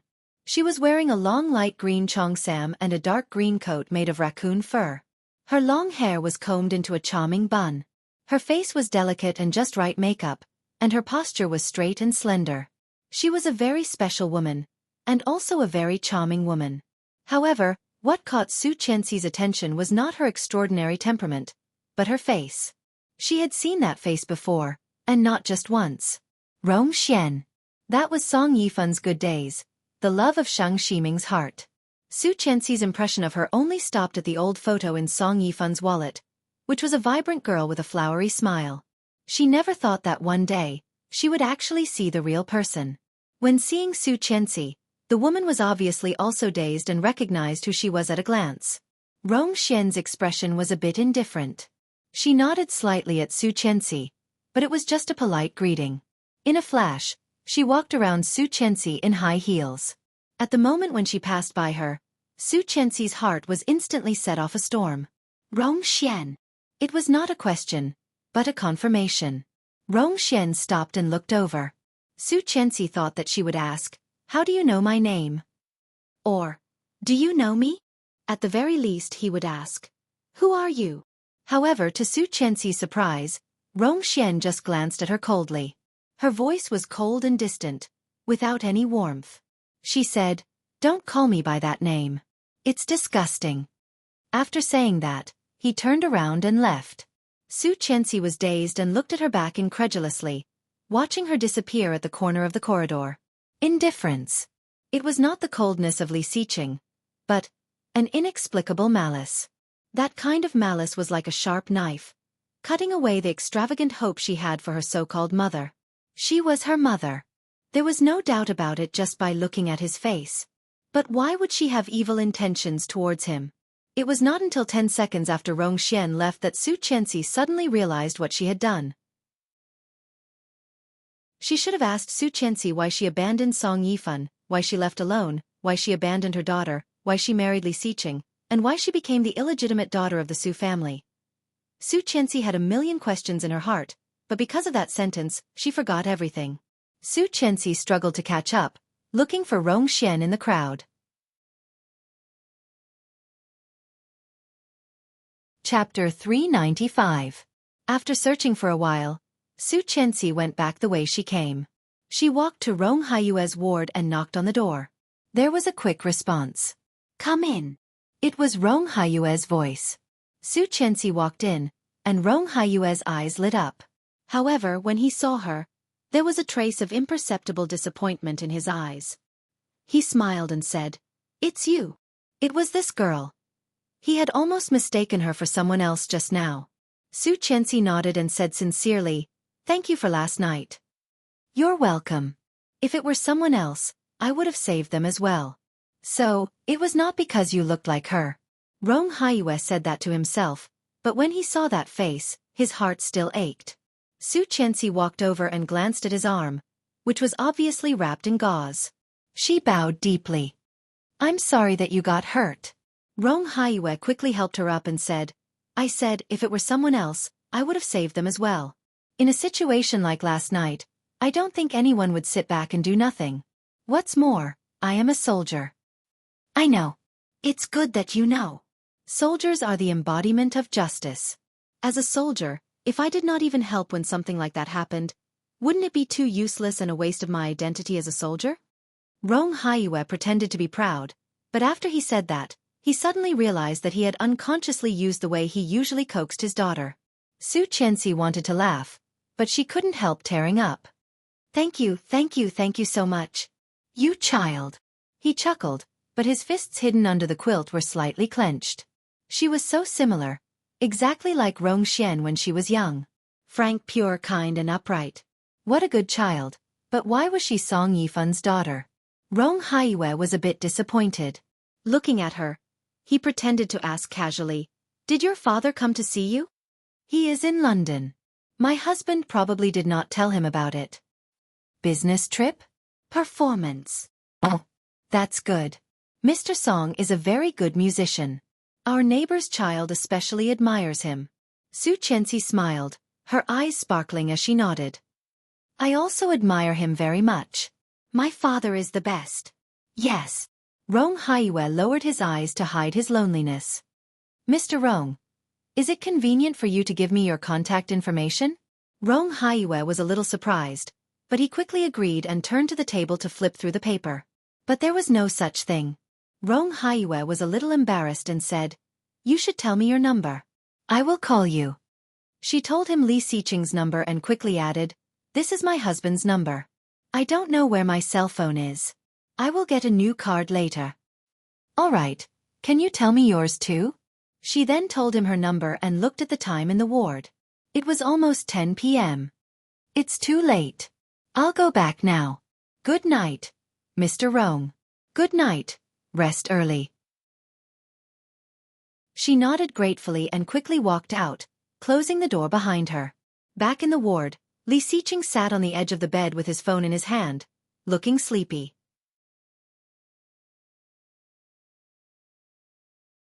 Chapter 396. Okay. She walked in, took off her coat, and climbed into bed to put her arms around his neck. How come you're awake? He turned around and hugged her, whispering, What did you say? I thanked him, apologized, left my phone number, and came back. Okay. Touching her forehead, he glanced at the time. Are you hungry? Do you want something to eat? No. I don't have an appetite. Then take the medicine. Su Qianxi pouted, a bit unhappy. He lowered his head and pecked her on the lips, whispering, Be good. She felt like she was struck by lightning. He kissed her? How could he? Covering her mouth, she widened her eyes, her heart pounding. He saw that and pinched her nose. What reaction? It's not like we've never kissed before. Getting up, he went to get some water. Checking the temperature, he took out a packet of medicine and walked over with the medicine in one hand and the water in the other. Take it. Su Qianxi's hands trembled. Seeing the water, her eyes became even redder. She opened her mouth and said in a trembling voice, Mr. Li, I was raped by someone with HIV. Maybe. I already have AIDS. Don't make excuses. Take the medicine. He poured the medicine out. Open your mouth. Su Qianxi swallowed the words that were on the tip of her tongue. She took the water and looked at the medicine, slightly dazed. You want me to feed you? He arched an eyebrow and approached her dangerously. With my mouth. No way. She immediately put the medicine in her mouth and swallowed it with the water. Sleep. He climbed onto the bed and pressed her down. The bed was a bit small, and it was a bit crowded for two people. She could not fall asleep because she had something on her mind. And because Li Xiqing had slept for almost half an hour, he was also not sleepy. Mr. Li. Yes. If one day I have a terminal illness, will you still want me? Yes. What if I get it soon? Yes. I'm going to die soon. Li Xiqing did not speak. He reached out and lifted her face. The light in the ward had been turned off by Li Xiqing. The faint light from the glass on the door shone into the pair of cold and deep eyes, making them look even more magnificent and bottomless. Then I'll die with you. The voice was low and deep, as if it was an ancient voice that had traveled through thousands of years. It reverberated in her mind and did not disperse for a long time. Su Qianxi's heart raced.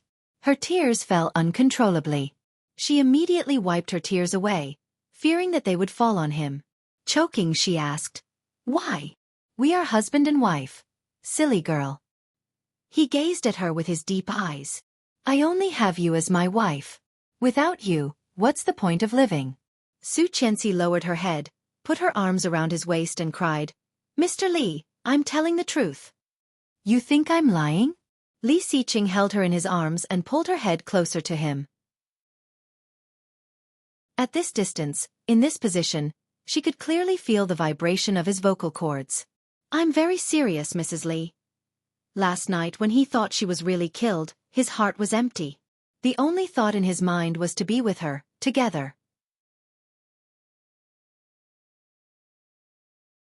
Chapter 397.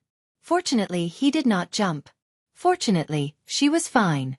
Su Qianxi leaned in his arms and said in a muffled voice, "You can marry again." "If I die, will you marry again?" Su Qianxi was dazed. Would he? No. If he really went ahead of her, she would not hesitate to die with him. Her heart skipped a beat, and she tightened her grip on him. She loved him for 2 lifetimes.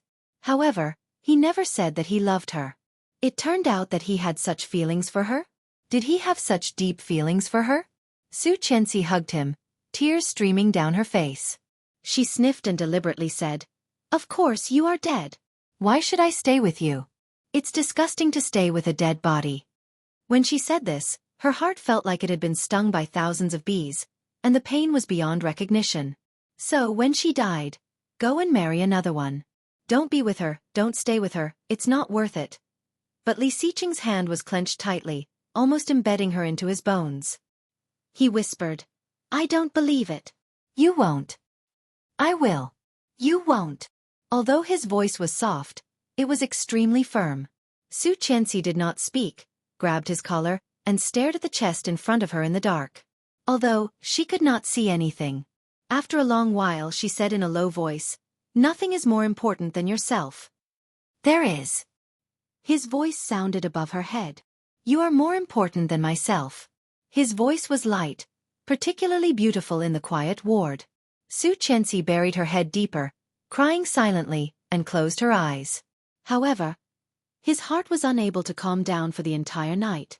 For the next 3 days, Su Qianxi spent in the hospital. After the doctor checked to make sure it was not the flu and did not relapse, she was discharged. Before leaving the hospital, Su Qianxi went to Rong Haiyue's ward to see him. Rong Haiyue was also ready to leave the hospital, dressed in casual clothes and carrying his own luggage. Su Qianxi did not see his legendary wife. When she asked, Rong Haiyue's eyes dimmed. He said, "He is busy and has returned to the capital." She snorted. Li Xiqing was also very busy, but he had been in the hospital with her these 2 days. However, he didn't say anything. Considerately, he didn't ask any more questions and walked out of the hospital together. He offered to drive Rong Haiyue to the airport, and Rong Haiyue did not refuse. After leaving the hospital, she subconsciously looked for Li Xiqing's Maybach. However, no matter how hard he looked, he didn't see anything similar to a Maybach. There was a very flashy and beautiful super sports car parked in front of the hospital, looking like it was waiting for someone. "Yang, is the driver not here yet?" She turned her head and looked at Li Xiqing. Li Xiqing pointed at the Bugatti in front of him. "Coming." Su Qianxi widened her eyes in disbelief and asked, "You changed your car? Don't you hate sports cars? Why did you change to this?" "For a change of mood."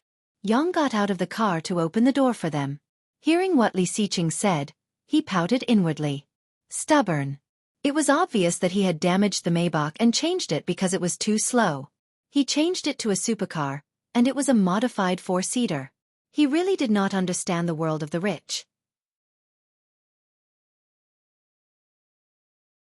Chapter 398.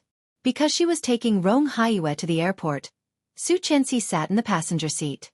The new car was indeed fast and stable.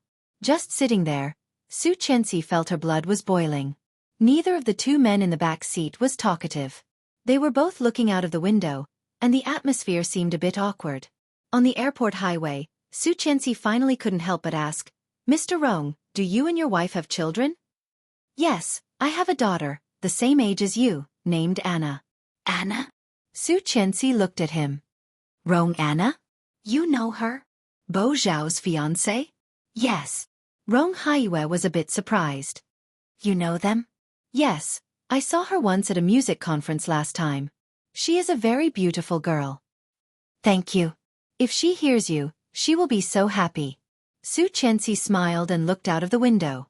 Li Xiqing glanced at him and said calmly, "You love your daughter very much." "Yes, she is my only daughter." Li Xiqing glanced at him and did not speak. His eyes fell on Su Qianxi. No one noticed Li Xiqing's strangeness. Rong Haiyue was holding his phone and sending a WeChat message to his daughter, smiling more and more widely. Soon, they arrived at the airport. Su Qianxi was going to take him to the gate, but Rong Haiyue declined. She could not insist, so she turned around and got back in the car. "Come to the back." Li Xiqing waved at her, and she obediently sat over, holding his arm and leaning on his shoulder. Li Xiqing noticed that she was not in a good mood. In the past few days, it seemed that Su Qianxi had been like this, and nothing had changed. Putting his hand on her forehead, Li Xiqing whispered, "Are you not feeling well?" He was relieved that she did not have a fever. Su Qianxi slapped his hand away and shook her head. No. "In a bad mood? Have you been in a bad mood these days?" Su Qianxi leaned on his shoulder and did not speak. In the past 2 days, she had indeed been depressed and uncomfortable. "Go to the first hospital," Li Xiqing said to Yang. Then he turned his head and looked at Su Qianxi. "I will take you to see Tang Menjing's child. You haven't seen her yet, right?" She was dazed and looked up. "Right. Wasn't she born prematurely? How are you now?" He chuckled and poked her forehead. "I thought you were in a bad mood because of this. It turns out that you have long forgotten about it." Taking out his phone, he opened Weibo and handed it to her. "See for yourself." Su Qianxi took the phone and looked at it. "Why did you change your phone? Didn't you just buy that one?"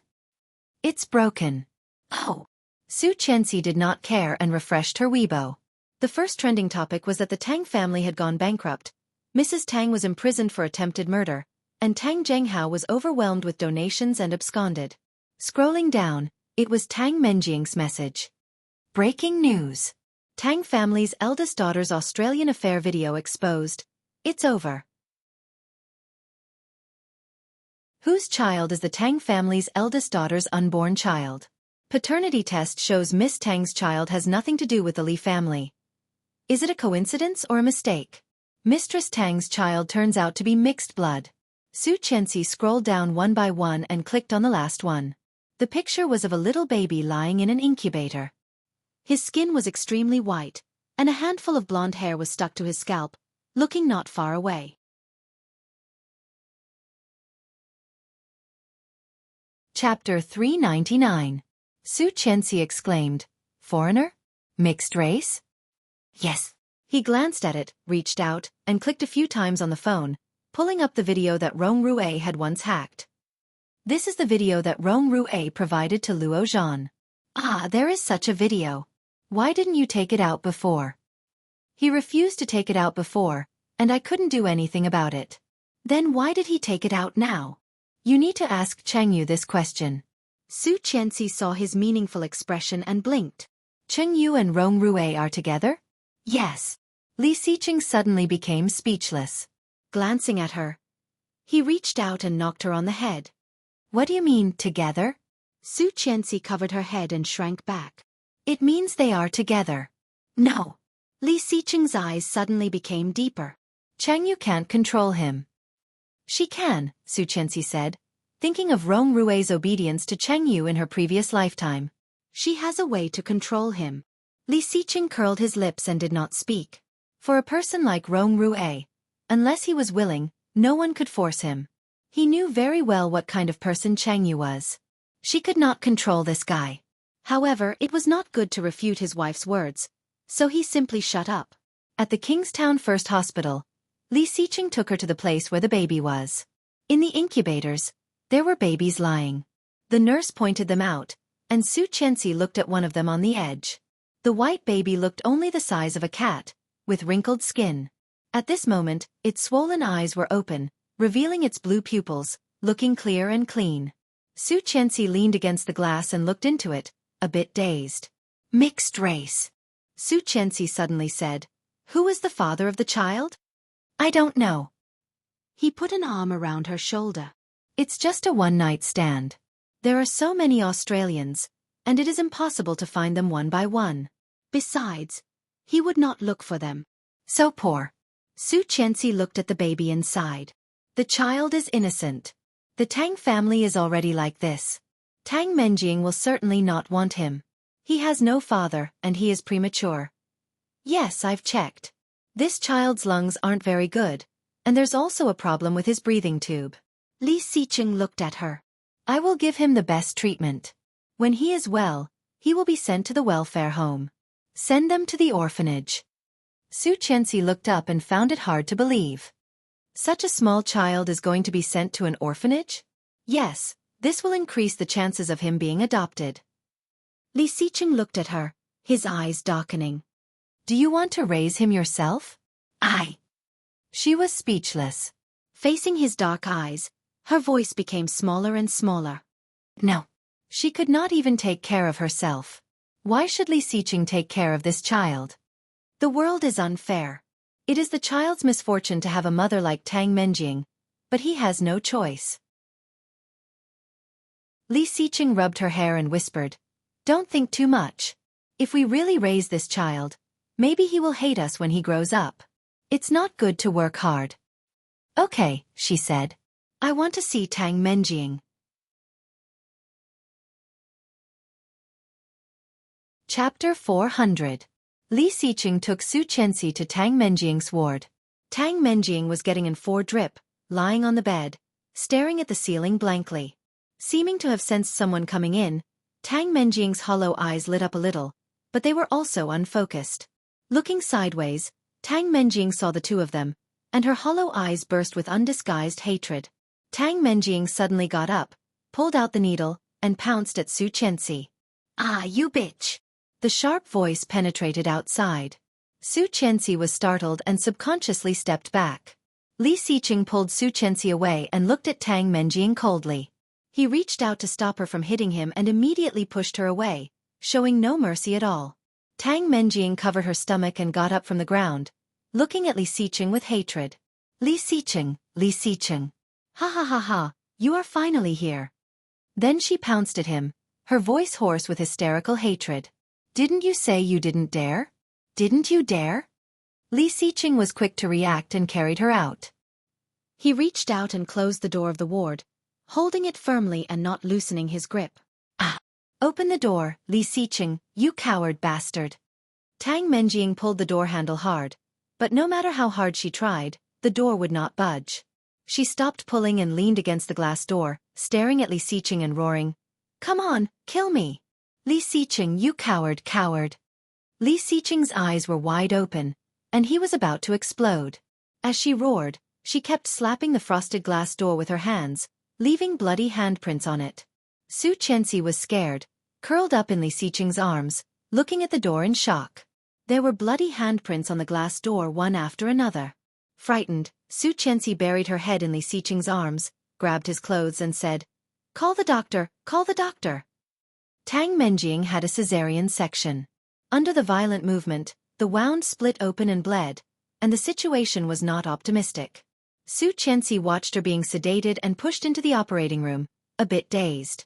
"Let's go home." He took her in his arms. Scared. She came back to herself, gently shook her head, and looked up at him. "Let's go home." "Yes." After leaving the hospital and getting into the car, Li Xiqing received a call from the old house. "Yes, I've been discharged." "All right. "Tomorrow she's not feeling well now." Okay." He hung up the phone and said, "Grandpa asked you to go to the old house, but I refused." Okay. She was really not in the mood now. Leaning in his arms, she did not move. When she got home, Nanny Rong had already made dinner. She had specially made appetizers and porridge for Su Qianxi. Su Qianxi ate some and soon fell asleep. Lying in bed, she did not know how long she had slept.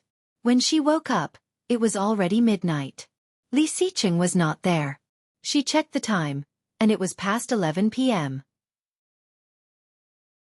Barefoot, she opened the door and walked out. She immediately saw Li Xiqing in pajamas, standing next to the railing, talking on the phone. Seeing her coming out, Li Xiqing immediately looked at her feet. Frowning, he pointed at her feet unhappily. Chapter 401. Li Xiqing walked in and saw her lying down again. He sat on the edge of the bed and spoke fluent Italian. Su Qianxi understood, lifted the quilt and looked at him. After he hung up, she asked, "Are you going on a business trip?" "Yes, I may have to go to Italy." "When?" "The day after tomorrow." Li Xiqing got under the quilt and held her head. "I'll be back soon, in 3 to 5 days." "Okay." Su Qianxi was a bit disappointed and looked at him. "Are you going to Venice?" "No." Li Xiqing chuckled and pinched her little face. "I'll take you there in the future. I have something to do there this time." "Okay.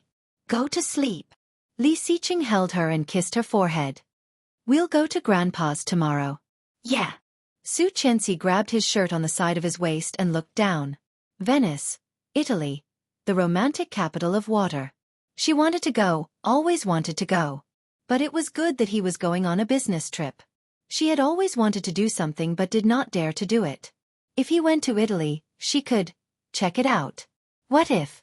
The light was turned off, and Li Xiqing soon fell asleep. Even breathing came from the top of her head into her hair. However, her grip on his hand tightened. He fell asleep. In the past few days, he had not touched her at all. Even kissing was very, very rare. Although she resisted his kiss, she knew that she was very likely to have AIDS, so she refused his touch. However, he did not have any feelings for her at all? Could it be that he already knew that she was being raped, but he did not say anything? Thinking of this, she shrank even more, moved her hand away from him, and moved back. So, he did not touch her because he could not get over it, right? Su Qianxi felt a lump in her throat, but she gritted her teeth and did not make a sound. She shifted her body and reached out for her phone. As soon as she pressed the screen, Li Xiqing moved and was woken up by her. A big hand came over and pulled her into his embrace. He whispered in her ear, "Can't sleep." "Yeah, I slept too much." "You sleep. I'll play with my phone for a while." Li Xiqing was indeed exhausted. Too many things had happened in the past few days, and he was almost out of breath. Hearing her words, he responded in a low voice, let go of her hand and said, "Don't be too late." As soon as the big hand moved away, Su Qianxi's heart felt empty, and tears of grievance overflowed from her back to him. "Yeah," she responded in a low voice, with an imperceptible tremor. Not noticing, Li Xiqing turned his back and closed his eyes. Su Qianxi bit her fist and let the tears fall. She forced herself not to make a sound. Her body was tense and motionless. After Li Xiqing fell asleep again, she took out her phone, opened the browser, and typed in the keywords. AIDS transmission route. Hundreds of articles popped up, and she clicked on one of them. ***** blood. Mother and baby. In daily life, shaking hands, touching, and sleeping would not cause any problems. Kissing and hugging would not spread the virus. Saliva, sweat, and tears would carry a little bit of the virus, but it would not lead to infection. Seeing this, Su Qianxi was reassured. He continued to search for the early symptoms of AIDS.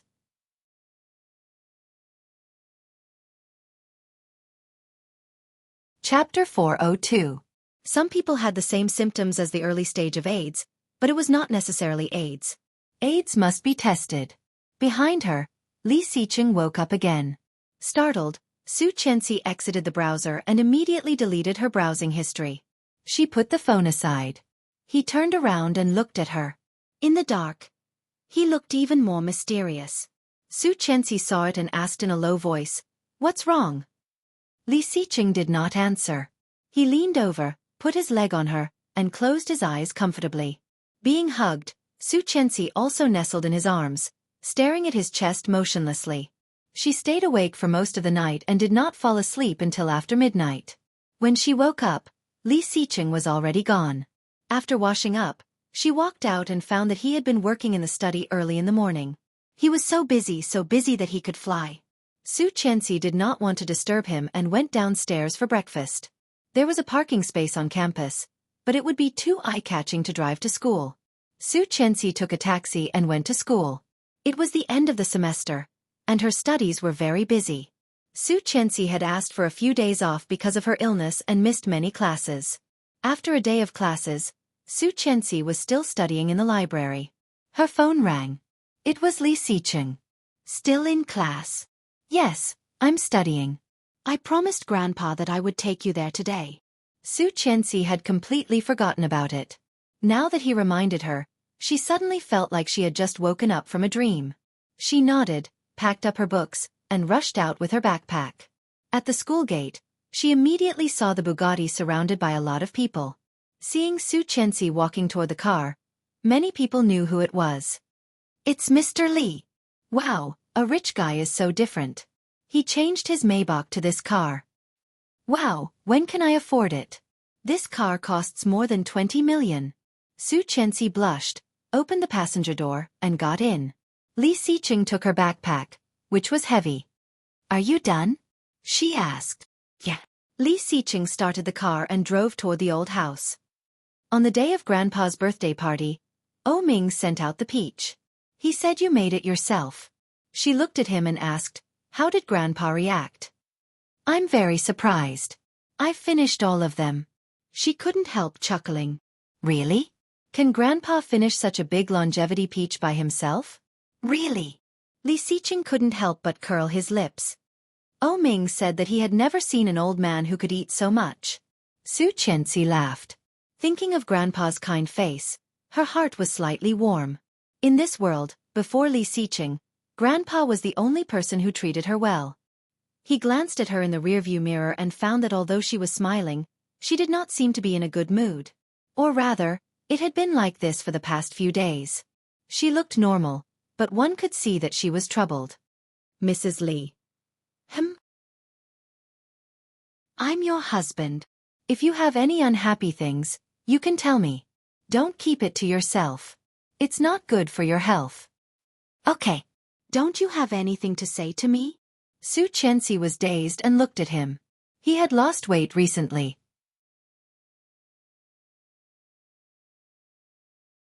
Chapter 403. Their eyes met. His eyes were bright and deep, with sharp insight. Su Qianxi felt that she had nowhere to hide in front of him. Quickly looking away, she shook her head. No. Li Xiqing pursed his lips and did not ask more, driving quietly. He could see that she was in a bad mood. If he asked more, it would only be counterproductive. When they arrived at the old house, it was time for dinner. Lu saw them coming from a distance and greeted them with a basin of water. She complained, "Why did you come back so late? Today is the New Year's Eve. Come and get rid of the bad luck. God bless us." Lu dipped a stick of mugwort in the water and threw it at them. There were grains and charms in the basin. Su Qianxi and Li Xiqing stood at the door after Lu threw the water at them. Captain Li saw Su Qianxi coming in and felt sorry for her. He said, "Oh, Qianqian, how did you lose so much weight?" Su Qianxi was dazed. Had she lost weight? She couldn't help but think of a characteristic of AIDS: extreme thinness. Grandpa could tell at a glance that she had lost weight. How skinny was she? Su Qianxi touched her face and looked at Li Xiqing behind her. Qin Shuhua saw Li Xiqing and said to her father-in-law, "Xiqing is the one who has lost a lot of weight. He has been in the hospital with Su Qianxi for the past 2 days. The company is so busy. Dad, you are too biased. Qianqian is a girl. This boy is so tenacious. He fell from the mountain when he was a child and did not die. He will not starve to death." Su Qianxi was shocked. Fell from the mountain? When Qin Shuhua heard this, her expression changed dramatically. Li Xiqing went up and patted her on the shoulder. "It's okay. It's all over." Qin Shuhua gritted her teeth and did not respond. She turned around and walked in.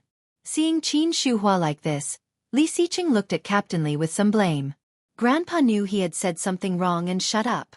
Su Qianxi was very curious, but seeing their expressions, she did not ask more.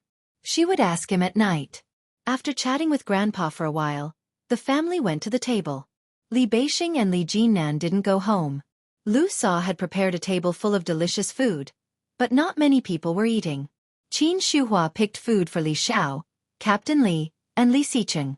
Su Qianxi ate silently and did not speak. However, she never expected that Qin Shuhua would pick food for her as well. Su Qianxi was flattered and looked at Qin Shuhua.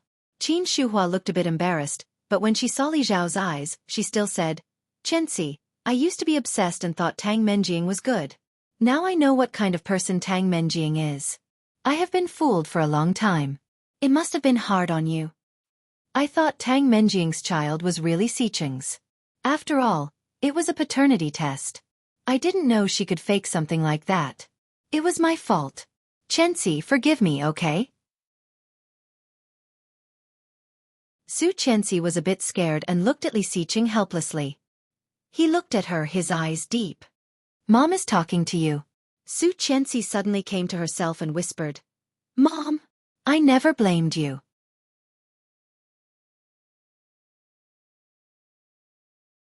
Chapter 404. She looked down and nodded. "Yes."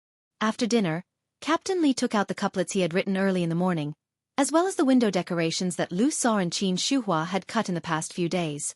He threw all of them to Li Xicheng and said, "Don't think that you can be lazy just because you came back so late. Go and paste them all for me. Don't miss any." He smiled and took it.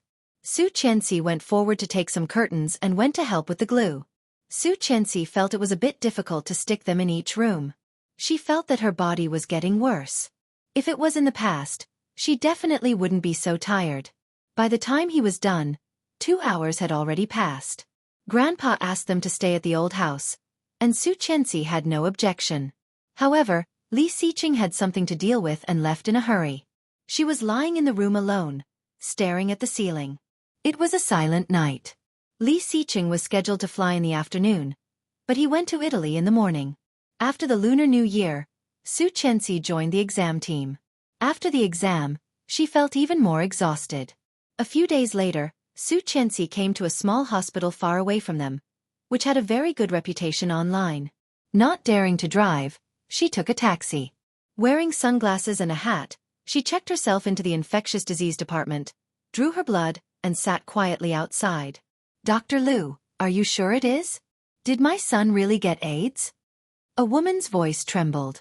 Listening to the voice, Su Qianxi did not hesitate. As long as Dr. Liu said yes, the woman would immediately break down and cry.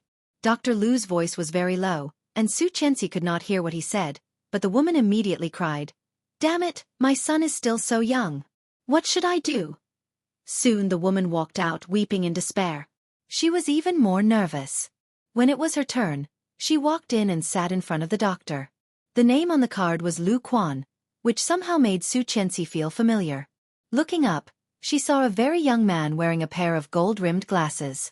When he saw her, his eyes were a bit obscure. "Take off your sunglasses," said Lu Quan. Su Qianxi heard that and took off her sunglasses, revealing her small face. Lu Quan saw her face and raised his eyebrows. It was really her? After looking at her medical record, Lu Quan asked, "You suspect that you have AIDS?" Su Qianxi shrank back and nodded. "Why? I might have been raped by an AIDS patient," Su Qingsang said. "Are you wearing a condom?" "I don't know. Are you sure he raped you?" The man's words were too sharp. Su Qianxi's eyes turned red as she shook her head. "I'm not sure. I was knocked out, but when I woke up, my body was in pain, and I had a fever of about 40 degrees. "Oh, then he must be infected with AIDS." Lu Quan threw the medical record aside, leaned back on the chair, yawned, and said, "The probability of HIV transmission is most likely through sexual intercourse. In this case, have you slept with your husband?" Su Qianxi's heart was stabbed, and her tears suddenly fell. She shook her head and choked, "No."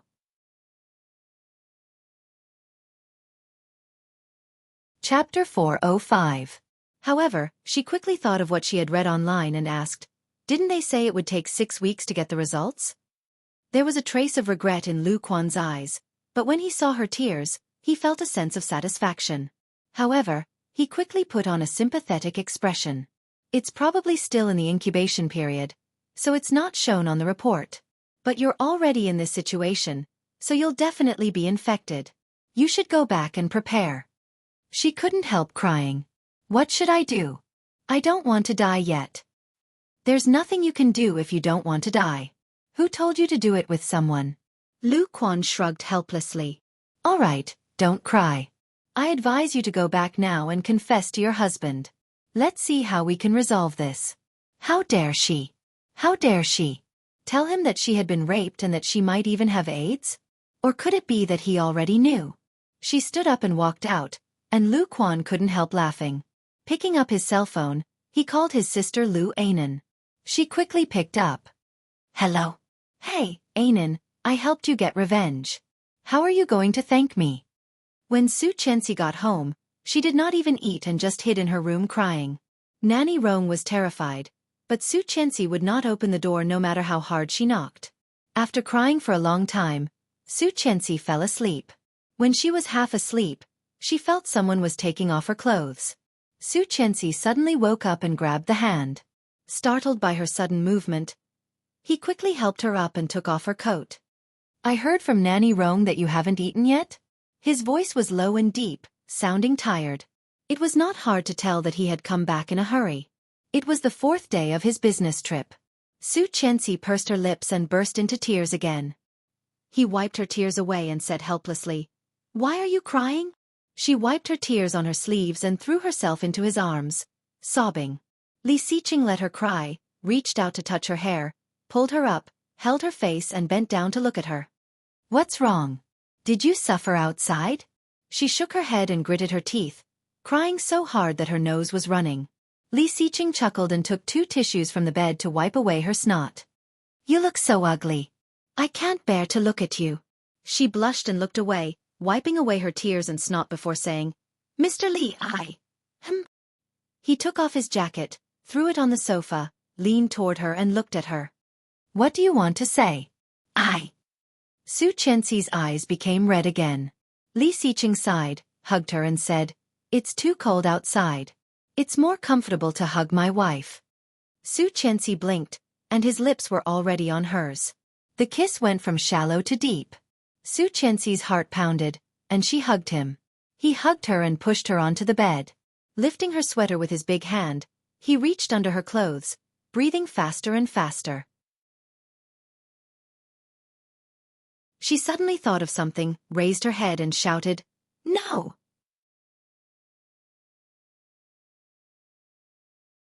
Chapter 406.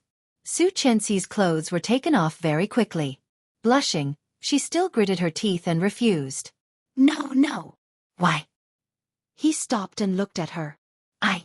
Su Chenxi stuttered, her heart palpitating. When the words were on the tip of her tongue, her tears fell again, and she burst into tears. Li Xiqing was confused by her crying, so he stopped asking and leaned over to press her down. Su Chenxi only had a pair of bottoms left, and nothing else, just her underwear. Li Xiqing reached in and unbuckled her bra. She shrank back, trying to push his hand away, but he was even more aggressive. Spreading her legs with his thighs, he put his knee between her legs and whispered, I'm more excited when you do this. Su Chenxi suddenly stopped moving. Li Xiqing curled his lips and kissed her neck sincerely. Every touch was like a feather, gently tickling her all the way to her heart. Su Chenxi burst into tears again. Choking, she said, Mr. Li, Her soft voice made Li Xiqing's already restless beast even more uncontrollable. He moved forward and gently rubbed her neck through her clothes. Su Chenxi clearly sensed him and shrank back. Panting and scared, she whispered, Let's get a divorce. Li Xiqing narrowed his eyes, feeling dangerous. Lowering his head, the tip of his nose against the tip of his nose, they looked at each other. What's the reason this time? Li Xiqing was really angry. Looking at her, he felt she was a naughty child. If you say that too much, it will no longer be romantic, Mrs. Li. Su Chenxi burst into more tears. Putting her hand on his chest, she said, However, he obviously did not want to hear her out. He kissed her lips, unzipped her pants, and pulled them down. Su Chenxi struggled even harder, but he was so aggressive that she could not fight back at all. Crying even harder, Su Chenxi finally couldn't take it anymore and said loudly, "Mr. Li, I was raped. Do you know that?" Li Xiqing paused and suddenly composed himself. His eyes were like that of an ancient beast. Dangerous. "What did you say?" She burst into tears, desperate to the extreme. Under him, she was so wrong that she could not speak. He let go of her and helped her up. Wiping away her tears, he asked in a low and dangerous voice, "Who is it?" "During my business trip?" She sobbed hard, unable to say a word. Lu Yihan. Li Xiqing said what he was thinking, and his heart sank. Hearing that, Su Chenxi stopped crying, took his hand, and shook her head. No, no. Who is that? Other than Lu Yihan, Li Xiqing could not think of anyone else with such a motive and courage. She sniffled, and he suppressed his impatience, took 2 tissues, and wiped her tears.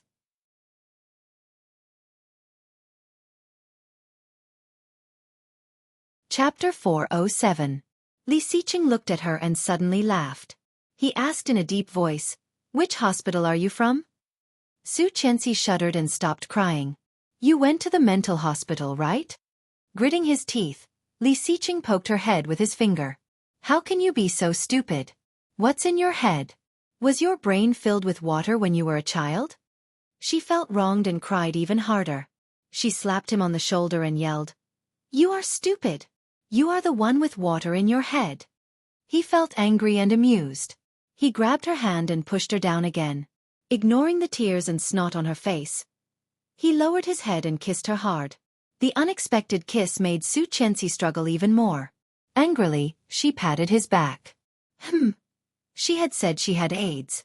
Why did he still kiss her? Why did he still kiss her? Didn't he know it was contagious? Su Chenxi was very angry, but she couldn't help feeling sad and wronged. Her heart seemed to be grasped by him, aching so much that tears kept falling. She didn't want to die yet. She didn't want him to be infected by her and die with her. However, she couldn't break free. He took the air from her mouth, moved his lips down, and bit her collarbone. She cried, "Li Xiqing, you pervert. Don't touch me. Don't bite me. You are a pervert, and a stupid little pervert." Li Xiqing was disappointed and bit her collarbone harder, making her cry out, "It hurts." "You know it hurts?" Ha! In the end, Li Xiqing still couldn't bear to do it too harshly. Kissing her on the lips, he turned her face to look at him. "Tell me, how could such a smart person like me be defeated by you?" Su Chenxi felt insulted and gave him a stare. What did he mean? Was he saying she was stupid? Not convinced? He felt angry and amused. Gritting his teeth, he said, "If you are not convinced, then don't be so stupid in the future. Do you think you were raped by that girl with AIDS?" Su Chenxi pursed her lips and almost cried her heart out. "That person did take the medicine, but when I went over, he hadn't completely acted up. It was only after I beat the old woman up that he acted up." She stared at him incredulously and blurted out, "You hit a woman?" Li Xiqing was speechless. He glanced at her gloomily and said matter-of-factly, "In that kind of situation, it would be good if I didn't kill her."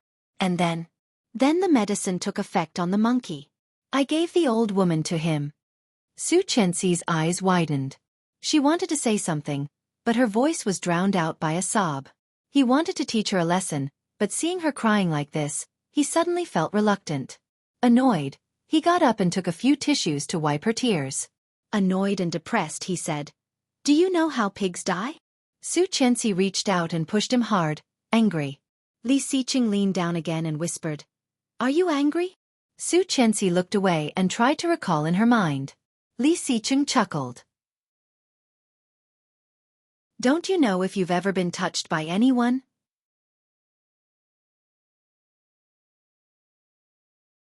Chapter 408. When I woke up, I had such a high fever, and my whole body was in pain. She sounded aggrieved. "And you made love to me for so long the day before, and I still hurt there. Who knows if it was you or someone else?" Li Xiqing said. "So it's my fault?" "It's your fault." Su Chenxi yelled angrily and stared at him with a red face, seeming that if he did not admit his mistake, she would cry. Li Xiqing chuckled and said, Okay, it's my fault. Perfunctory. However, she looked away and couldn't help smiling. Li Xiqing looked at her and whispered, You're not crying anymore? Su Qianxi looked away, avoiding his face. He leaned in again and was about to kiss her. She looked away in disgust and turned her head away. He leaned in again, and she avoided again. This time, he did not manage to kiss her. Not kissing her, he lowered his head and kissed her on the neck, making her exclaim. I feel bad, he complained, grabbing her hand and touching it. I've been without food for so long. It's time to give me some benefits, Mrs. Li. Wait a minute. She pushed him. But when I was in a coma, I felt someone was taking off my clothes. That was definitely not an illusion. Li Xiqing paused and said calmly, Probably not. It should be Rong Haiyue. Him. Taking off my clothes?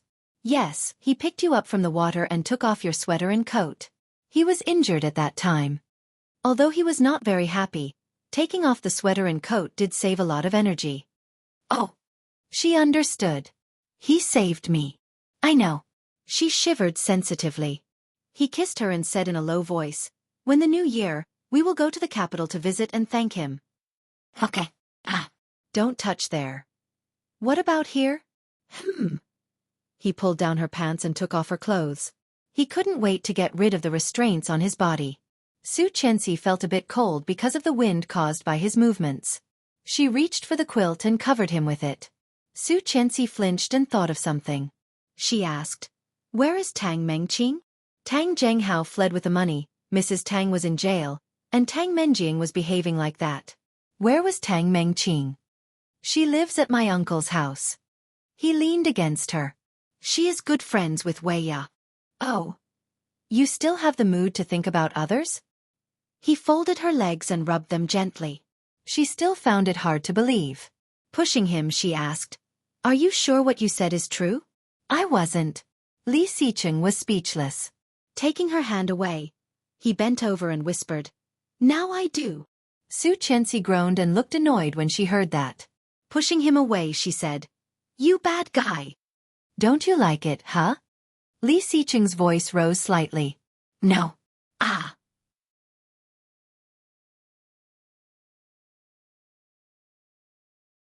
Chapter 409. Gritting his teeth. He put on his clothes and picked her up without saying a word. Feeling guilty, she looked at him weakly and grabbed his collar like a child who had done something wrong. She whispered, I can walk by myself. Shut up. Li Xiqing was very annoyed.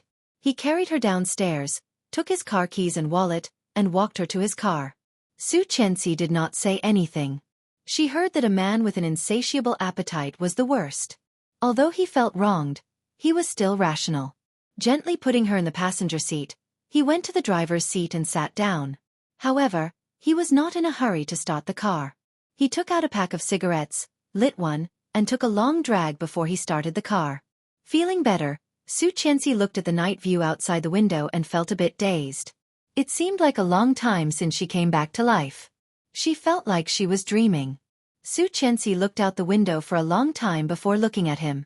With the cigarette in his mouth, Li Xiqing noticed her gaze, glanced at her, took the cigarette, and blew out a long smoke. In the winter night, the white smoke shrouded his face, making his originally delicate and tough facial features appear even colder and more distinct. They were silent the whole way. When they arrived at the hospital closest to Wuxia Hospital, it was more than 10 minutes later. The burning desire was mostly gone in the cold wind of the winter night. He wanted to carry her out of the car, but she thought it was too embarrassing and insisted on walking on her own. He had to give up and take her to the gynecological emergency department. After a series of tests, the doctor looked at her with a strange expression and asked, When did you find your stomach uncomfortable?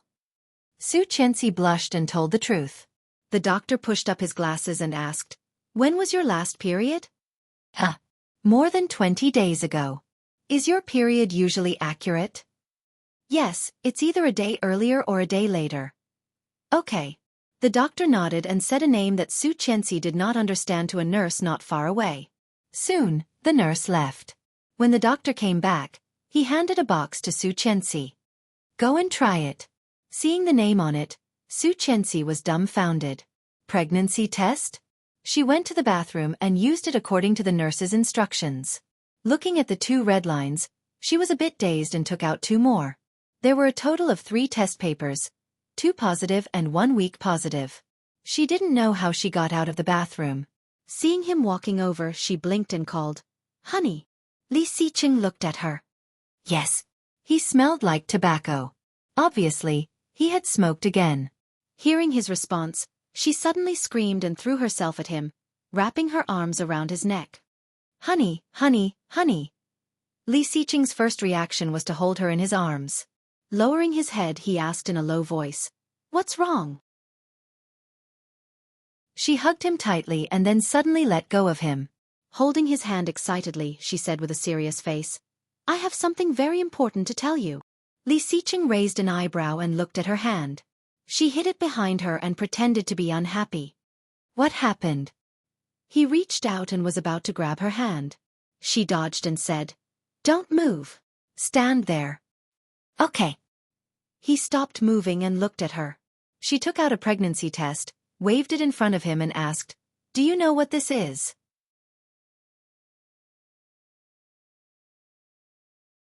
Chapter 4:10. Hearing that, Su Qianxi's good mood suddenly disappeared. She reached out and punched him. Li Xiqing's cold and deep eyes became softer, holding her fist. Su Qianxi's punch missed, and she kicked him with her foot. This time, Li Xiqing did not avoid it. His eyes were full of joy, and his face was always cold. He reached out and pulled her over, taking out the test papers behind her. The 3 objects and the bright red lines stimulated Li Xiqing's vision. His lips became wider and wider. Su Qianxi was a bit annoyed and hit his chest. "You are so ignorant. You have short hair and short vision." Li Xiqing hugged her from behind, looked down at her face, and whispered, "Well, I don't see that this is a pregnancy test at all." When Su Qianxi heard that, the unhappiness on her face disappeared instantly. She reached out and pinched his face, saying angrily, "You are playing with me." Li Xiqing's smile became wider and wider, holding her hand and whispered, "You played with me first, Mrs. Li." Seeing his rare smile, Su Qianxi chuckled, wrinkled her nose and looked disgusted. "Go away. Did you already know? I just saw the nurse go to get the pregnancy test paper." "No wonder." Su Qianxi was a bit disappointed and pushed him. "Can't you pretend to be surprised by me?" "Why do I have to pretend?" Li Xiqing's eyes were sparkling, as if he wanted to suck her in. He couldn't help putting his hand on her lower abdomen. Su Qianxi smiled happily and took his hand away. "Go away. I'm going to see the doctor." "Okay." Li Xiqing watched her walk into the clinic, and his forced calmness finally broke. He clenched his fists and hit his thigh hard, feeling that he was going crazy. She was pregnant. She was pregnant. He was going to be a father. He was going to be a father. The sudden surprise made Li Xiqing's heart beat faster and faster, and he almost couldn't help cheering. Under the strange gaze of the people around him, Li Xiqing picked up his phone, hid in the hospital stairwell, and immediately called his good friend. At 10 o'clock in the evening, Ming took a box of condoms he had just bought and hid in the bathroom. He held a sterilized needle that he had asked his subordinate to take from the hospital and poked it. Suddenly, a voice rang out, and Ming was startled. When he realized it was his phone, he breathed a sigh of relief. "My goodness, I really can't do bad things. Once I do bad things, I'll feel guilty." Rubbing the lubrication from the condom, Ming took out his phone from his pocket. After seeing it was Li Xiqing, he felt a little bored. This guy had been too happy recently. He didn't want to see him. "Hang up." Lowering his head, he continued poking and poking. However, Li Xiqing did not give up, and his phone rang again. Despite his impatience, Ming picked up the phone. "Hello." "Ha ha ha. Ming." Ming shivered and looked at the caller. F***CK. Was it really Li Xiqing? Did you see a ghost? Ming wasn't in a good mood. He put the condom back into the box. "You're smiling like that. If I didn't know better, I would have thought you were going to give birth." Hearing that, Li Xiqing couldn't help laughing. Ming shivered and hung up the phone without hesitation. When this guy laughed, it was either a good thing or a bad thing. Listening to his retarded laughter, There was no doubt that it was a good thing.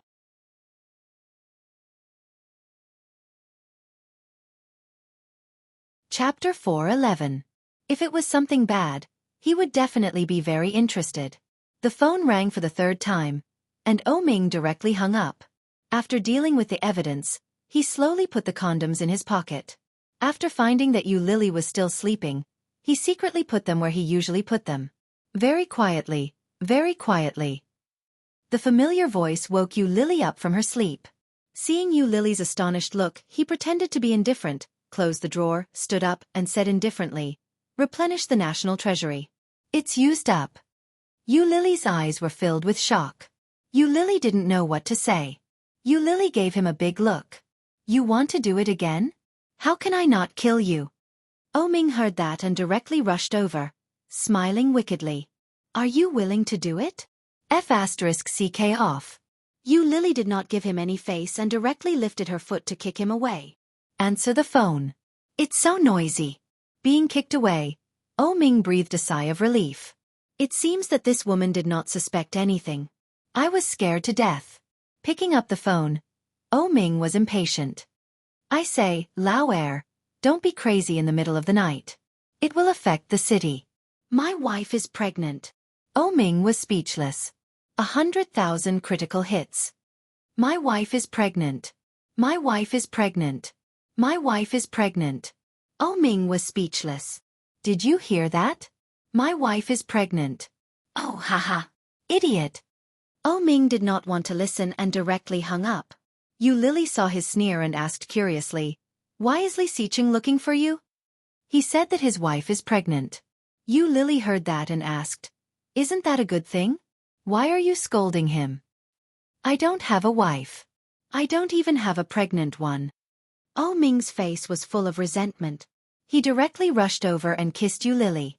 Lily struggled hard and scolded, "Hey, Ming, you promised to do it twice. If you do this again, I won't play with you anymore.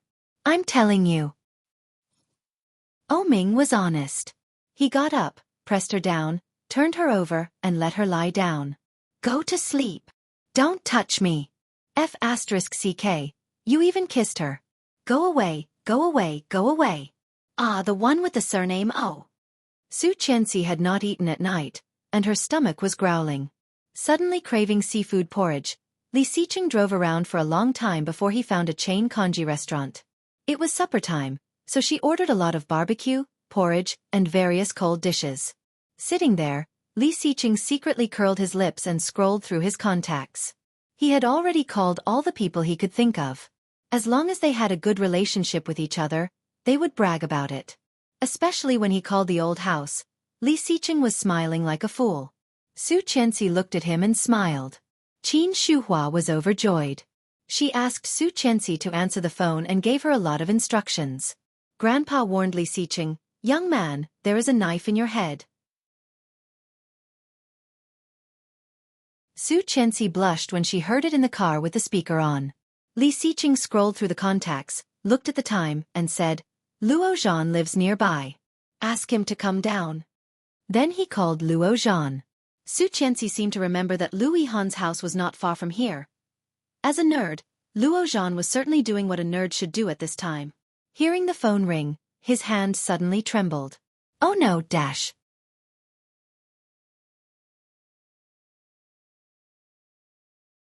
Chapter 4:12. Seeing another pentakill, Luo Zhan was so heartbroken that he almost smashed his phone. Damn. It's winter vacation. What a bunch of elementary school students. What a scam. Ah, my rank. Luo Zhan threw away the large-screen phone, picked up the phone that was ringing non-stop in front of him, and shouted angrily, "Hello!" Li Xiqing narrowed his eyes and asked dangerously, "Where are you?" Luo Zhan immediately calmed down and replied, "At home. I am at the porridge shop near your house. Come down." Not allowing any more questions. Okay, this was Li Xiqing. Supper? Yes.